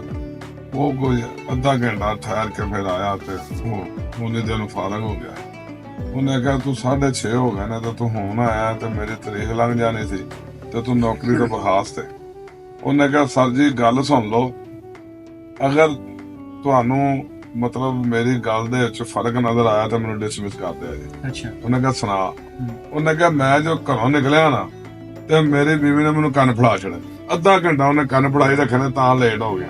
ਉਹਨੇ ਕਿਹਾ ਚੱਲ ਠੀਕ ਹੈ ਤੂੰ ਬਹਾਲ ਹੀ ਆ ਯਾਰ, ਘਰ ਘਰ ਇਹ ਚੱਕਰ ਇਸ ਵਾਸਤੇ ਜਿਹੜੀ ਇਹਨੇ ਗੱਲ ਸੁਣਾਈ ਹੈ ਨਾ ਮੰਨਦਾ ਉਹ ਇੱਕ ਗੱਲ ਠੀਕ ਹੈ। ਇਹ ਇਹਨੇ ਕਿਹਾ ਜਿਹੜੀ ਮੁਹੱਬਤ ਹੋਵੇ ਨਾ ਜਿਹਦੇ ਨਾਲ ਉਹਨੂੰ ਲੋਕੀ ਰੰਨ ਮਰੀਦ ਕਹਿੰਦੇ ਨੇ। ਰੰਨ ਮਰੀਦ, ਮਰੀਦ ਲਫ਼ਜ਼ ਹੁੰਦਾ ਨਾ ਜਿਹੜੇ ਮੰਨੇ ਬੰਦਾ, ਤੇ ਰੰਨ ਔਰਤ ਨੂੰ ਕਹਿੰਦੇ ਨੇ ਨਾ। ਤੇ ਮੇਰਾ ਖਿਆਲ ਹੈ ਕਿ ਲੋਕ ਇਸ ਗੱਲ ਨੂੰ ਬੜੀ ਇਨਸਲਟ ਸਮਝਦੇ ਨੇ, ਮਗਰ ਇਹ ਬੜੇ ਫਖਰ ਵਾਲੀ ਗੱਲ ਹੈ ਕਿ ਤੁਸੀਂ ਆਪਣੀ ਬੀਵੀ ਦੀ ਮੰਨ ਕੇ ਚੱਲੋ। मैं तो क्या सी ना बात क्या सी ना मैं बजट की कोशिश कर रहे हैं पढ़ेगा ना ਗੱਲ ਦਾ ਸੁਣਾ क्या कर रहे हैं कि मैं भी कोई लेके जाता मैं भी ਜਿਹੜੀ ਗੱਲ पढ़ेगा ना बात साहब। ਜਿਹੜੀ ਗੱਲ ਮੇਰੀ ਬੀਵੀ ਮੈਨੂੰ ਕਹਿ ਦੇਵੇ ਨਾ, अच्छा ਉਹ ਮੈਂ ਸਮਝਦਾ ਵਾ ਬੜੀ ਉਹਦੀ ਫਾਇਦੇਮੰਦ ਹੁੰਦੀ ਹੈ ਗੱਲ। अच्छा जी ਇਹ ਬੜੀ ਅਹਿਮ ਗੱਲ ਹੈ ਜੇ ਤੁਸੀਂ ਅਜ਼ਮਾ ਕੇ ਵੇਖਿਆ ਜੀ। लो जी मशवरा मिल गया तो ਮੈਨੂੰ ਲੱਗਦਾ ਬਾਟ ਸਾਹਿਬ ਨੇ ਵੀ ਲਾਹੌਰ ਵਾਲੀ ਕੋਈ ਫੱਕੀ ਖਾਦੀ। ਫੱਕੇ ਤੋਂ ਬਗੈਰ ਹੀ ਠੀਕ ਹੈ। ਸ਼ਾਦੀ ਤੋਂ 3-4 ਦਿਨ ਬਾਅਦ ਬੇਗਮ ਮੇਰੀ ਆਂਦੀ ਉੱਠ ਕੇ ਨਾ ਭਾਂਡੇ ਧੋ। ਮੈਨੂੰ ਬੜਾ ਗੁੱਸਾ ਜਿਹਾ ਆਇਆ। ਮੈਂ ਕਿਹਾ ਚਲੋ ਕੋਈ ਗੱਲ ਨਹੀਂ, ਕੀ ਲੜਾਈ ਪਾਣੀ, ਮੈਂ ਧੋ ਦਿੱਤੇ। ਦੂਸਰੇ ਦਿਨ ਆਈ ਤੇ ਕਹਿੰਦੀ ਇਹ ਮਸ਼ੀਨ ਲਾ ਕੱਪੜੇ ਧੋ, ਮੈਂ ਧੋ ਦਿੱਤੇ। ਤੀਸਰੇ ਦਿਨ ਮੈਨੂੰ ਕਹਿੰਦੀ ਲੱਤਾਂ ਵੀ ਘੁੱਟੋ, ਮੈਂ ਘੁੱਟ ਦਿੱਤੀਆਂ। ਮੈਂ ਕਿਹਾ ਕੀ ਲੜਾਈ ਪਾਣੀ, ਮੈਂ ਕਿਹਾ ਜੇ ਤੂੰ ਕਵੇਂ ਨਾ ਕਿ ਮੈਂ ਤੇਰੇ ਥੱਲੇ ਲੱਗ ਜਾ, ਰਣਮਰੀਤ ਬਣ ਜਾ। ਗੱਲ नहीं है। नहीं वो ठीक है अच्छा नहीं लग रहा मुझे। आ रहा है तो मन्ना भी नहीं। अच्छा जी, मियाँ हसन साहब की भी नई नई शादी हुई, अभी 1-2 साल है। मियाँ साहब आपका कैसा एक्सपीरियंस है? आप इनकी बातों से इत्तेफाक करते एक्सपीरियंस तो बहुत अच्छा है। हैं? अच्छा, तो यही है कि कॉम्प्रोमाइज करके ही काम चलता है। ये ताबेदारी का दूसरा नाम कंप्रोमाइज है। आजकल जरा एजुकेशन वाला दौर है, तो लड़की भी पढ़ी लिखी होती है, लड़का भी पढ़ा लिखा होता है, तो अंडरस्टैंडिंग के साथ टाइम गुजरता है, तो कॉम्प्रोमाइज करके ही चलना पड़ता है। ये तो नहीं है ना कि बंदा रोक जमा के बस अपनी बनाया, तो बस दोनों तरफ से चलता है। ठीक है, लेकिन है जनाब कुछ ज्यादा ही ज्यादा ही काबिल है। अगर साहब आप भी जरा ना बड़े बल्ब के साथ रोशनी डाले ये रनमुरीदी के ऊपर, आपका क्या कहना है इसके नहीं बारे में? ये लफ्ज तो उसके लिए है जो टांगे दबाता है, अच्छा लेकिन वैसे जैसे दया साहब ने भी भट्ट साहब ने भी कंप्रोमाइज करना चाहिए जिस बात पे करना हो।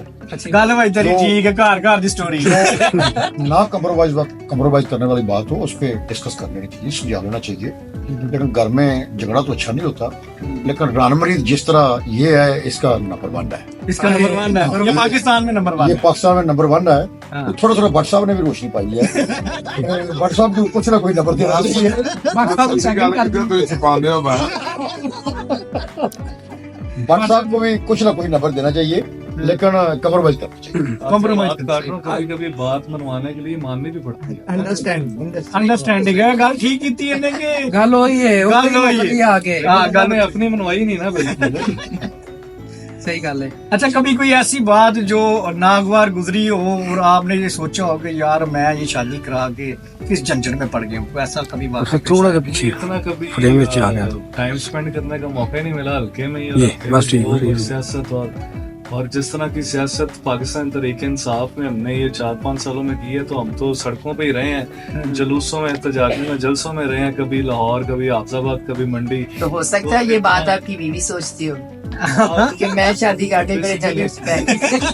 अभी सियासी घराने से ही है, तो इतना कभी हमें महसूस ही नहीं हुआ कि टाइम ज्यादा देना चाहिए या टाइम ज्यादा स्पेंड करना चाहिए। तो पहले से माइंड बना था कि भाई टाइम का कोई वो चक्कर नहीं है, तो बिल्कुल ही ਨਹੀਂ ਅਸਲ ਗੱਲ ਹੈ ਵੇ ਕਿ ਬੜੀ ਮਤਲਬ ਪੋਲੀਟੀਕਲ ਲੋਕਾਂ ਦੇ ਨਾਲ ਜਿਨ੍ਹਾਂ ਦੀ ਖਵਾਤੀਨ ਉਹਨਾਂ ਦੀ ਵਾਈਫ शादी ਜਿਵੇਂ ਚੱਲਦੀ ਹੈ ਉਹ ਜ਼ਿੰਦਗੀ ਜਿਵੇਂ ਗੁਜ਼ਾਰਦੀ ਸਿਆਸੀ ਬੰਦਿਆਂ ਨਾਲ, ਉਹ ਉਹਨਾਂ ਨੂੰ ਜਿੰਨਾ ਵੀ ਤੁਸੀਂ ਐਪਰੀਸ਼ੀਏਟ ਕਰੋ ਘਰ ਤੇ, ਉਹ ਮਤਲਬ ਤੁਹਾਡੀ ਸਿਆਸਤ ਦੇ ਪਿੱਛੇ ਬੜੀ ਵੱਡੀ ਇੱਕ ਤਾਕਤ ਦੀ ਦੀਵਾਰ ਹੁੰਦੀਆਂ ਨੇ, ਆਪਣੀ ਕੁਰਬਾਨੀ ਦਿੰਦੀਆਂ ਨੇ ਉਹ। सेक्रीफाइस करती है बहुत। ਮੈਂ ਸਮਝਦਾ ਵਾਂ ਕਿ ਇਹਨੂੰ ਤੁਸੀਂ ਜ਼ਰੂਰੀ ਨਹੀਂ ਕਿ ਤੁਸੀਂ ਆਪਣੇ ਭਰਾ ਨੂੰ ਐਪਰੀਸ਼ੀਏਟ ਕਰੋ, ਆਪਣੇ ਸਪੋਰਟਰਾਂ ਨੂੰ ਐਪਰੀਸ਼ੀਏਟ ਕਰੋ, ਤੇ ਜਿਹਨੇ ਤੁਹਾਨੂੰ ਸਪੋਰਟ ਪਿੱਛੋਂ ਕਰ ਰਹੀ ਹੈ, ਤੁਹਾਡੇ ਬੱਚਿਆਂ ਨੂੰ ਸੰਭਾਲਣਾ, ਤੁਹਾਡੇ ਘਰ ਨੂੰ ਸੰਭਾਲਣਾ, ਉਹਨੂੰ ਤੁਸੀਂ ਐਪਰੀਸ਼ੀਏਟ ਕਹੋਗੇ ਤੇ ਕਹੋਗੇ ਜੀ ਰਣ ਮਰੀਦੀ ਹੈ, ਨਹੀਂ ਉਹ ਬਾਠ ਸਾਹਿਬ ਨੂੰ ਪਤਾ ਲੱਗ ਗਿਆ ਮੈਂ ਘਰ ਜਾਣਾ ਹੈ।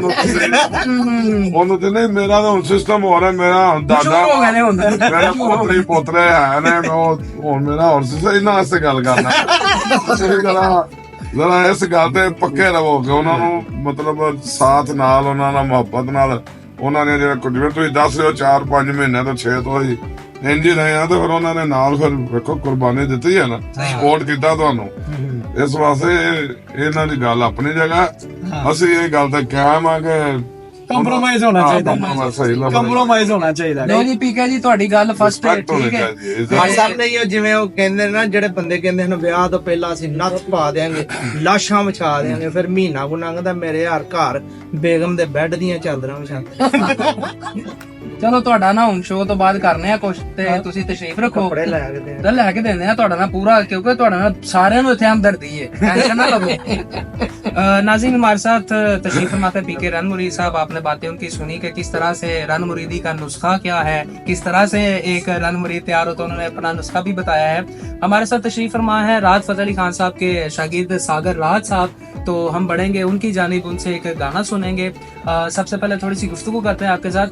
सागर साहब, ये बताइएगा कि राहत फतेह अली खान के साथ काफी आपका वक्त गुजरा है, तो कोई ऐसी याद आपकी जो उनके साथ वाबस्ता हो, वो हमारे नाज़रीन के साथ शेयर करना चाहें आप? यादें तो बहुत सी वाबस्ता हैं, अब जिक्र करूं को कलेक्शन मुश्किल है। और हमेशा की जो मुझे यादगिरी की बात है, जब भी वहाँ से आते हैं तो उनकी खूबसूरती ऐसी है कि इशारा करते हैं कि यार इसको किराया भी दो।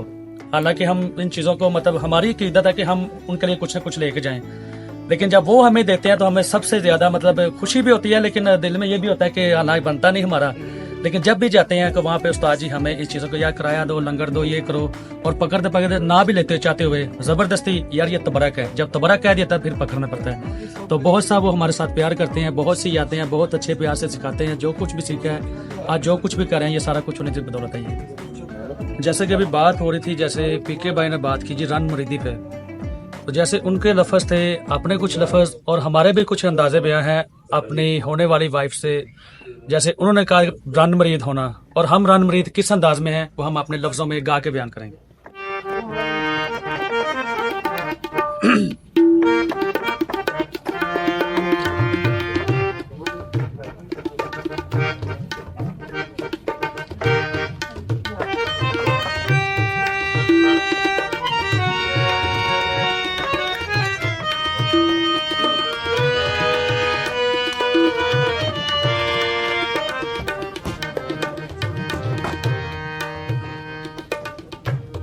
मैं तेनू समझावा की ना तेरे बाजू लगे राजी, मैं तेनू समझावा की ना तेरे बाजू लगे राजी, तू की जाने प्यार मेरा मैं करा इंतजार तेरा, तू दिल तू यू जान मेरी, मैं तेनू समझावा की मैं तेरे बाजू लगे ताजी।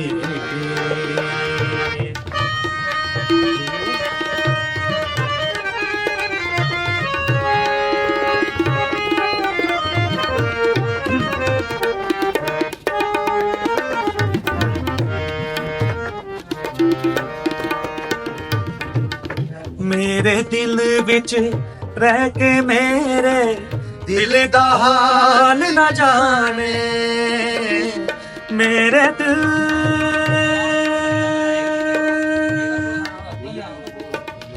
मेरे दिल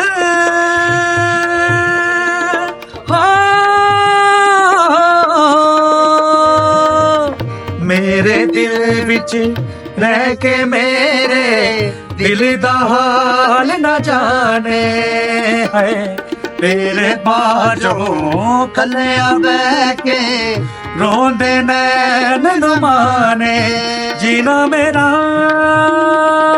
है मरना मेरा ना हाल तेरे से तू कर एतबार मेरा, मैं करा इंतजार तेरा, तू दिल तू यू जान मेरी, मैं तेनू समझावा की समझना तेरे बाजू लगेगा जी। चुप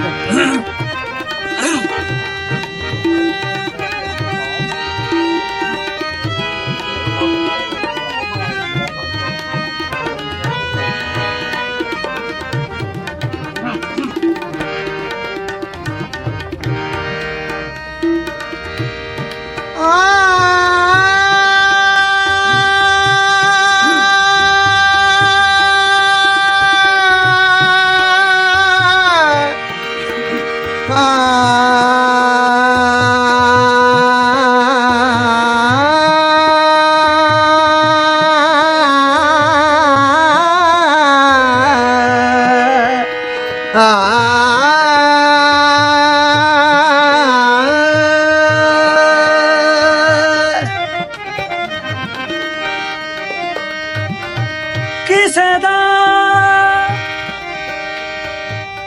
यार ना परदेस जावे,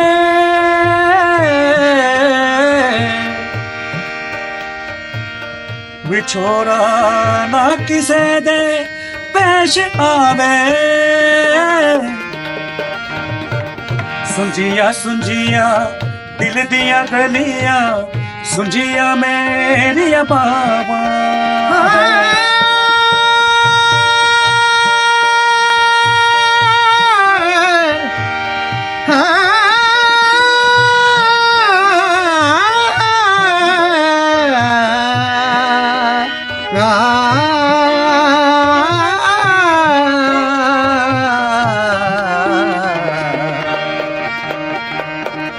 सुंजिया सुंजिया दिल दिया गलियां, सुंजिया मेरिया बाबा है, आजा तेरिया खुशबोवानू लब दिया मेरिया सावा, तेरे बिना बिना किवे करा दूर उदासी दिल बेकरार मेरा, मैं करा इंतजार तेरा, तू दिल तू यू जान मेरी, पापा गा मागा सारे गा न तेरे बाजू लगता जी है, तो की जाने प्यार मेरा, मैं करा इंतजार तेरा, तू दिल तू यू जान मेरी, मैं तेनू समझावा की मैं तेरे बाजू लगता जी। Thank you so much. जी नाज़रीन, हमें ज्वाइन किया है इंग्लैंड की सरजमीन से किरण शहजादी ने। बहुत खूबसूरत आर्टिस्ट हैं और बड़ा नाम है इनका, तो आइए उनसे बात करते हैं। किरण जी अस्सलाम वालेकुम। सबसे पहले आपका बहुत शुक्रिया, आपने अपने कीमती वक्त से हमारे ईद स्पेशल शो के लिए टाइम निकाला। आपको बहुत ज्यादा ईद मुबारक। Thank you so much Aamir Shah ji, आपका भी बहुत बहुत शुक्रिया कि आपने मुझे अपने शो का एक हिस्सा बनाया।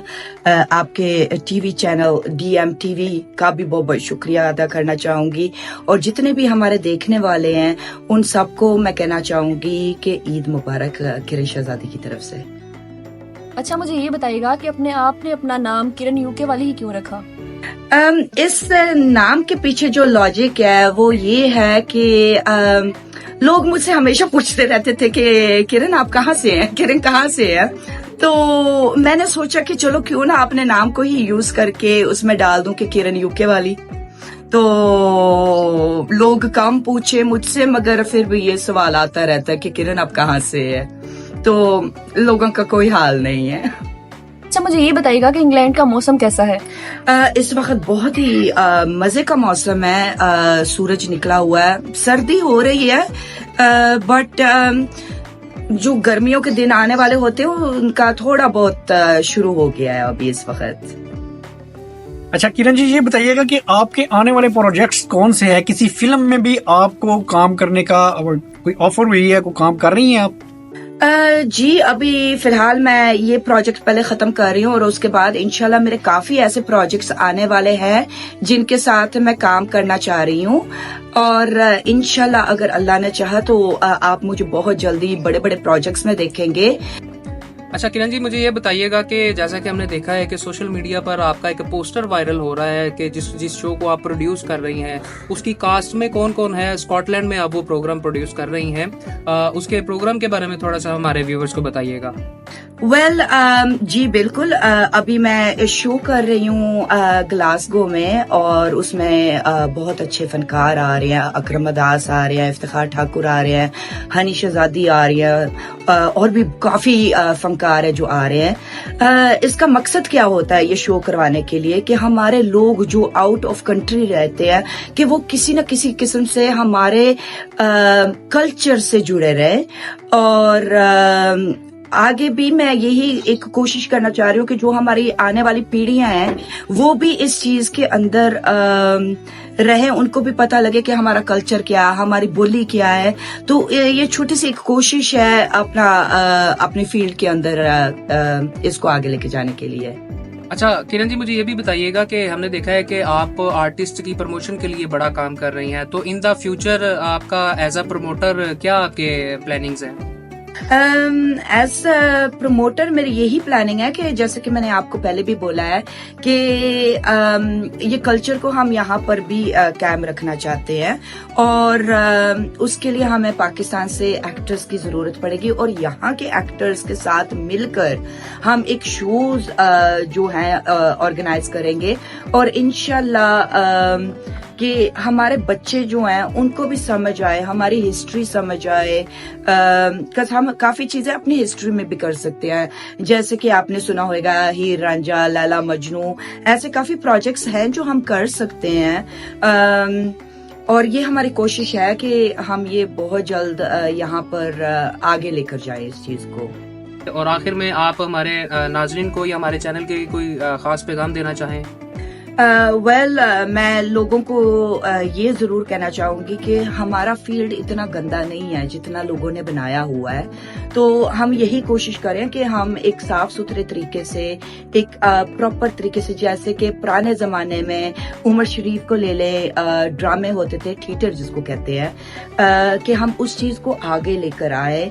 एक स्टोरी लाइन बेस्ड हम चीजें करें, कॉमेडी आपको फुल ऑन मिले, हंसी मजाक मिले उसमें, जिसमें आप डांस भी देखेंगे, हर चीज देखेंगे। सो हमारी कोशिश ये है कि हम इस इंडस्ट्री को जो अभी खराब हो गई है थोड़ी बहुत, उसको हम दोबारा से लेकर आए एक क्लीन वे में।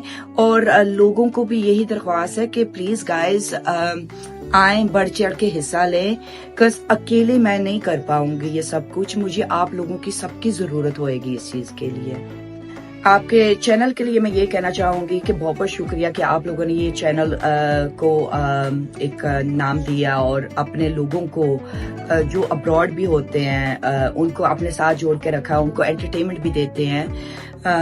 इसके लिए मैं आपको कहूंगी कि congratulations, because it's a great job you're doing. Keep up the good work and inshallah all together we will get there. So thank you so much for having me once again. Kiran ji, आपका बहुत शुक्रिया, आपने अपने कीमती वक्त से time निकाला हमारे शो के लिए। हमारे साथ एक और बड़े मुनफरद अंदाज से गाने वाले इमरान हबीब जो है गुजरांवाला कैंट से हमारे साथ हैं और उनके हमनवा भी हैं, ये प्लेबैक सिंगर भी हैं और मुख्तलिफ जो है फिल्मों में भी ये गा चुके हैं और इनकी आवाज़ जो है बड़ी ही दिलचस्प है और बड़ा ही जादू जगाते हैं आवाज़ का। आइए उनसे भी सुनते हैं।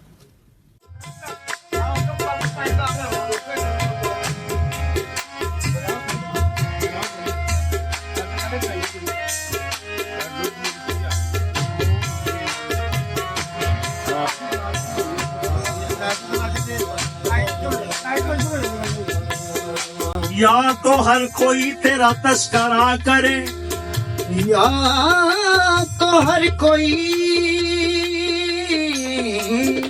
तेरा तस्करा करे, या फिर कोई हमसे गुफ्तगू ना करे।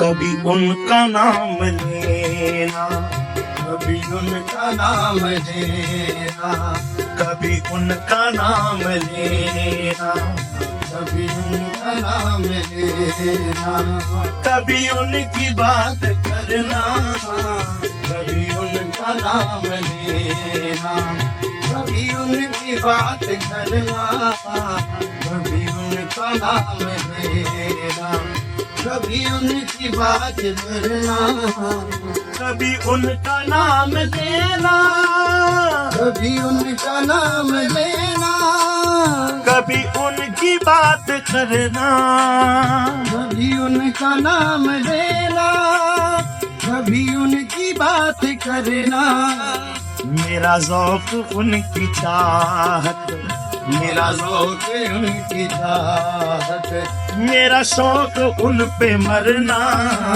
मेरा ज़ौक़ उनकी चाहत, मेरा शौक़ उन पे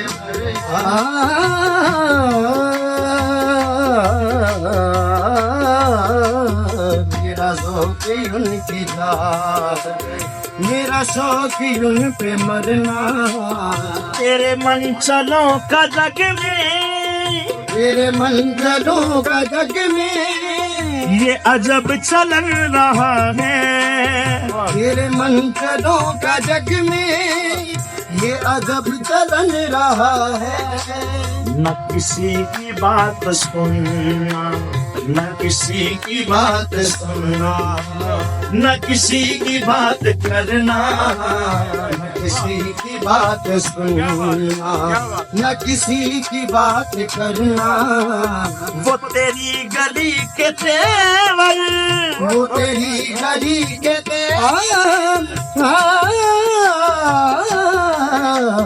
वो तेरी गली के तेवर, वो नजर नजर पे पहरे, वो तेरी गली के तेवर, वो नजर नजर पे पहरे, वो मेरा किसी बहाने, वो मेरा किसी बहाने तुझे देख कर गुजरना, वो मेरा किसी बहाने तुझे देख कर गुजरना, वो मेरा किसी बहाने तुझे देख कर गुजरना, कहाँ मेरे दिल की दुनिया, कहाँ मेरे दिल की दुनिया, कहाँ मेरी नारसाई, कहाँ मेरे दिल की दुनिया, कहाँ मेरी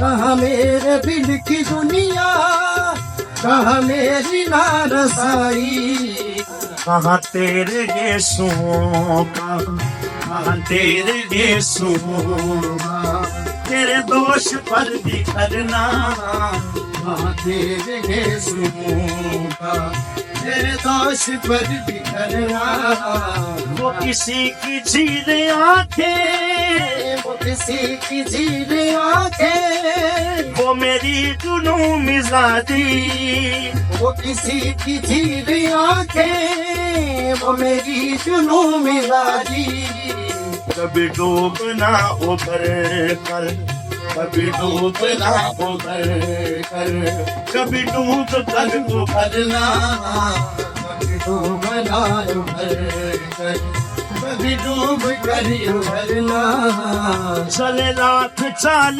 दुनिया, चले लाख चाल दुनिया, हो जमाना लाख दुश्मन, चले लाख चाल दुनिया, हो जमाना लाख दुश्मन, जो तेरी पनाह में आए, जो तेरी पनाह में आए, उसे क्या किसी से डरना, जो मेरी पनाह में आए, उसे क्या किसी से डरना, जो तेरी पनाह में आए, वो करेंगे ना खुदाई, वो करेंगे ना खुदाई, वो लगेगी पार कश्ती, वो करेंगे ना खुदाई, को लगेगी पार कश्ती, ए नसीर वरना मुश्किल, ए नसीर वरना मुश्किल, तेरा पार यूं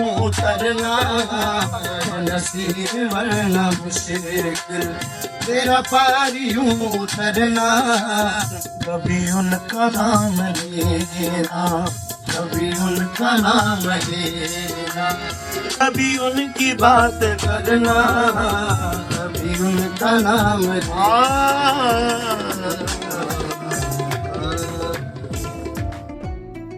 बहुत शुक्रिया इमरान हबीब साहब हमारे साथ तशरीफ फरमा थे। भट्ट साहब बताइएगा कि एक तो होती है देश की ईद, एक होती है परदेश की ईद। तो चूंकि ये प्रोग्राम हमारे परदेसी भाई भी देखेंगे, तो परदेशियों के लिए आपका क्या पैगाम है? मैं एक दफा परदेश में ईद कर चुका हूँ। अच्छा। हाँ, एक दफा परदेश में ईद कर चुका हूँ। जब ये अपना मियाँ साहब का हाल जो बता रहे हैं ना, उस वक्त हमारा हाल ऐसा था, तो परदेश में ही थे। तो ये आता जाता है वक्त एक दूसरे पे किस तरह का। वो परदेशियों की ईद जो होती है ना, वो वाकई सच्ची बात है कि मैं उस वक्त तुर्की पहुंचा हुआ था जब ईद थी। तो मैं ईद की नमाज पढ़ने के लिए गया तो मस्जिद में शायद डेढ़ दो लाइनें थी, बाकी मस्जिद सारी खाली थी। तो मैं हैरान हो गया, मैंने कहा यार ये मुसलमानों का मुल्क है और 2 लाइनें लगी हैं, ईद की नमाज है।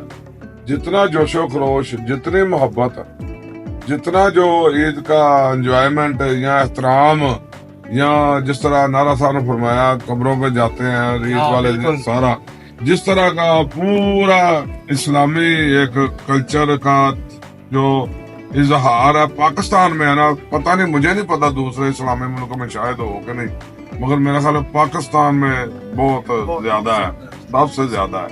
और उधर परदेसी जो है वो बेचारे दूर दूर होते हैं, फिर इकट्ठे होके किसी कोई 20, 15, 25 बंदे एक मस्जिद में होते हैं, कोई दूसरी मस्जिद में होते हैं। मस्जिदें भी आपको पता है उधर प्रदेश में कौन सा इतनी होती है। तो पाकिस्तान हम बड़े खुशकिस्मत हैं, और हमें ये जो नेमत है पाकिस्तान, इसका अंदाजा तब भी होता है जब कोई प्रदेश में हो। पाकिस्तान बहुत बड़ी नेमत है, और मेरी तरफ से मैं आज के ईद के दिन सबको, आपको और आपके देखने वालों को सबको दिल की गहराइयों से ईद मुबारक कहता हूँ। मैं बड़ा अच्छा लगा आज का ये प्रोग्राम, मेहमानों से गुफ्तगू हुई। शाह साहब क्या कहेंगे? जी बिल्कुल जी, मैं बस इतना ही कहना चाहूंगा कि एक शेर में पेश करना चाहूंगा उन परदेशियों के लिए कि जो अपने देश में मौजूद नहीं है, जो अपने प्यारों से दूर परदेश में ईद काट रहे हैं। क्या सुनाए किस हाल में आती है परदेश की ईद, निकल आते हैं आंसू जब याद आती है देश की ईद। रहे वो खुशो खुरम घर में अपने, जिनके लिए हमको रुलाती है परदेश में ईद। आते हैं याद जब वो फूल से चेहरे, उस लम्हे हमको कितना तड़पाती है परदेश की ईद। किससे गले मिले किसे कहेंगे अपना हम, बस यूं ही तन्हाई में गुजर जाती है परदेश की ईद। कितने हैं हर बार बस परदेश की ये आखिरी ईद, अगले साल फिर आ जाती है परदेश में ईद। नाज़रीन, आपको बताते चले कि हॉलैंड से, यूरोप से हमारे बहुत ही प्यारे दोस्त शाहीन खान आर्टिस्ट ने हमें ज्वाइन किया है, हमारे साथ लाइन पर मौजूद हैं। खान साहब अस्सलाम वालेकुम, आपका बहुत शुक्रिया, आपने टाइम दिया। मुझे ये बताइएगा कि हॉलैंड का मौसम कैसा है? जी वालेकुम सलाम, मेरी तरफ से आमिर शाह साहब आपको और DN टीम को और आपकी तमाम ऑडियंस को मेरी तरफ से दिली ईद मुबारक। जी, इस वक्त मैं हॉलैंड के शहर एम्स्टर्डम में हूँ, और यहाँ का मौसम बहुत ही प्यारा है, बहुत ही हसीन है। और खास करके ये जो मौसम है अप्रैल का, यहाँ का फूलों का खास कर सीजन है। और यहाँ का एक शहर है कर्कनोफ, और जहाँ पे सिलसिला की शूटिंग हुई है, वहाँ पे फील्ड है फूलों के। और ये सिर्फ जो अप्रैल में वो खुलता है, सिर्फ 1 महीने के लिए, और मैं वहाँ पे मौजूद हूँ। तो सर ये बताइएगा कि पाकिस्तान और यूरोप की ईद में क्या फर्क है? ओए ओए, क्या क्वेश्चन कर दिया आपने। भाई, पाकिस्तान की ईद जो है उसका कंपैरिजन जो है यूरोप की ईद से नहीं हो सकता। अगर ये होता तो ये गाने ना चलते कि पिछा मोड़ में माइया तेरी लोड़ पै गई। ये यानी कि हर ईद और ये जितने भी हमारे फेस्टिवल्स होते हैं, उस पे हमें पाकिस्तान की याद बहुत आती है। और पाकिस्तान में जितनी ट्रेडिशनल चीजें होती हैं वो यहाँ पे तो नहीं हो सकती कि भाई सुबह सुबह माँ उठाती थी और कहती थी बेटा उठो उठो नमाज पढ़ने के जाना है, तो फिर हम नमाज पढ़ने के लिए नए कपड़े पहन के जाते थे, वापस आते थे, हमें सुइयां मिलती थी और फिर हमें ईदी मिलती थी। वो चीजें हम यहाँ बहुत मिस कर रहे हैं। अच्छा, आप ये बताइएगा कि आप कितने साल से यूरोप में हैं? जी मैं 90s में आया था, तकरीबन 30-35 साल हो गए हैं और I was very young that time और उस वक्त से मैं यहाँ पे हूँ और मैं काफी अर्सा हॉलैंड में रहा हूँ और अब मैं यूके में बेस्ड हूँ। अच्छा खान साहब, ये बताइएगा कि हमने देखा है कि पाकिस्तान की जो लोकल आर्टिस्ट कम्युनिटी है उनकी प्रमोशन के लिए काफी काम किया जा रहा है, तो आपने पाकिस्तान की जो आर्टिस्ट कम्युनिटी है उनकी प्रमोशन के लिए आपने अपना क्या किरदार अदा किया है? जी जो कुछ हो सकता है हम लोग कर रहे हैं। अभी रिसेंटली मैंने और हमारे कुछ यहाँ पे सीनियर आर्टिस्ट हैं उनके साथ मिलके एक शो किया था जो कि बहुत ही कामयाब गया है। वो यहाँ की लोकल कम्युनिटी के लिए ही था ताकि यंगस्टर जो हैं हमारे इस कल्चर को पहचाने, क्योंकि यहाँ के जो यंगस्टर हैं उनको हमारे इस कल्चर का जो बिल्कुल नहीं पता। और हमने अल्हम्दुलिल्लाह बड़ी कामयाबी के साथ वो ड्रामा किया, वो स्टेज किया और अब तो माशाल्लाह काफी ज्यादा यंगस्टर जो हैं वो आ रही हैं हमारी तरफ। आपका बहुत शुक्रिया खान साहब। आप कोई मैसेज देना चाहें जो नए लोग इस फील्ड में आना चाह रहे हैं? जी यहाँ पे आने वाले नए लोगों के लिए मेरी ये है कि बहुत अच्छी फील्ड है, आप आइए, लेकिन कोशिश कीजिए कि अपनी तालीम मुकम्मल करके आए, क्योंकि आगे बढ़ने के लिए बॉलीवुड में हॉलीवुड में जाने के लिए तालीम बहुत जरूरी है। ये फील्ड इतनी वसी है कि हमारे पास तो इतने पाकिस्तान में सोर्सेज नहीं है कि कोई स्कूल्स वगैरह नहीं है, लेकिन इंडिया में तो हैं ये एक्टिंग के स्कूल हैं हमारे। जो अब तक ट्रेडिशनल यही है कि जो हम लोग अपने सीनियर से सीखते हैं, आप भी अपने सीनियर से सीखें, उनकी रिस्पेक्ट करें और जो है ना बाकी मैं और क्या कह सकता हूँ, आप आए इस फील्ड में। ये बहुत अच्छी फील्ड है एक्टिंग की, और एक्टिंग जो है ये एक्टर या होता है या नहीं होता, तो इसके लिए सीखना भी बहुत जरूरी है। जी थैंक यू वेरी मच। मेरी तरफ से आपकी तमाम ऑडियंस को ईद मुबारक और अस्सलाम वालेकुम। बहुत शुक्रिया जी, हमारे मोअज़्ज़ज़ मेहमानों का। बड़ा दिलचस्प रहा, बड़ा अच्छा रहा। हमारे जो मेहमान हमारे साथ मौजूद थे, तफीक अहमद भट्ट साहब, साबिक एमपीए, मैडम आसमाबाद जो फिल्म प्रोड्यूसर एसोसिएशन की वाइस प्रेसिडेंट है, मियाँ हसन यूसुफ एडवोकेट, रहनुमा तहरीक इंसाफ, और चौधरी मजहर की उमनारा साहब, साबिक चेयरमैन जिला कौंसल। आज जो आपने ये नशरियात देखी है, इसको हमें स्पॉन्सर किया है निज़वा इंटरनेशनल है, जिनकी 34 प्रोडक्ट्स हैं और इसको स्पॉन्सर किया है उन्होंने। और उनका ये पैगाम है कि निज़वा इंटरनेशनल की जितनी भी प्रोडक्ट्स हैं वो आलमी मेयार के ऐन मुताबिक हैं, और इनकी जो कीमतें हैं वो पाकिस्तान में रहने वालों के लिए सबसे कम इनकी है। और इनकी जो नई लॉन्चिंग हुई है वो निज़वा साशे है, डबल टूटी फ्रूटी के नाम से इन्होंने एक साशे लॉन्च किया है। सीरम है उनका, और इसके साथ दीगर इनकी प्रोडक्ट्स हैं, फेस वॉश है, और इसके साथ इनकी क्रीम है, इनके जो दीगर प्रोडक्ट्स हैं वो भी इस्तेमाल के काबिल हैं। तो शाह साहब आप क्या कहेंगे, आज कैसा लगा आपको प्रोग्राम? और प्रोग्राम बहुत अच्छा था, बड़ा मज़ा आया प्रोग्राम में। यकीन करें जितने भी हमारे मोअज़्ज़ज़ मेहमान थे सबके साथ हमने बहुत एंजॉय किया, और आपका दिल से सबका शुक्रिया। जाते जाते मैं एक शेर आपकी खिदमत में पेश करूंगा।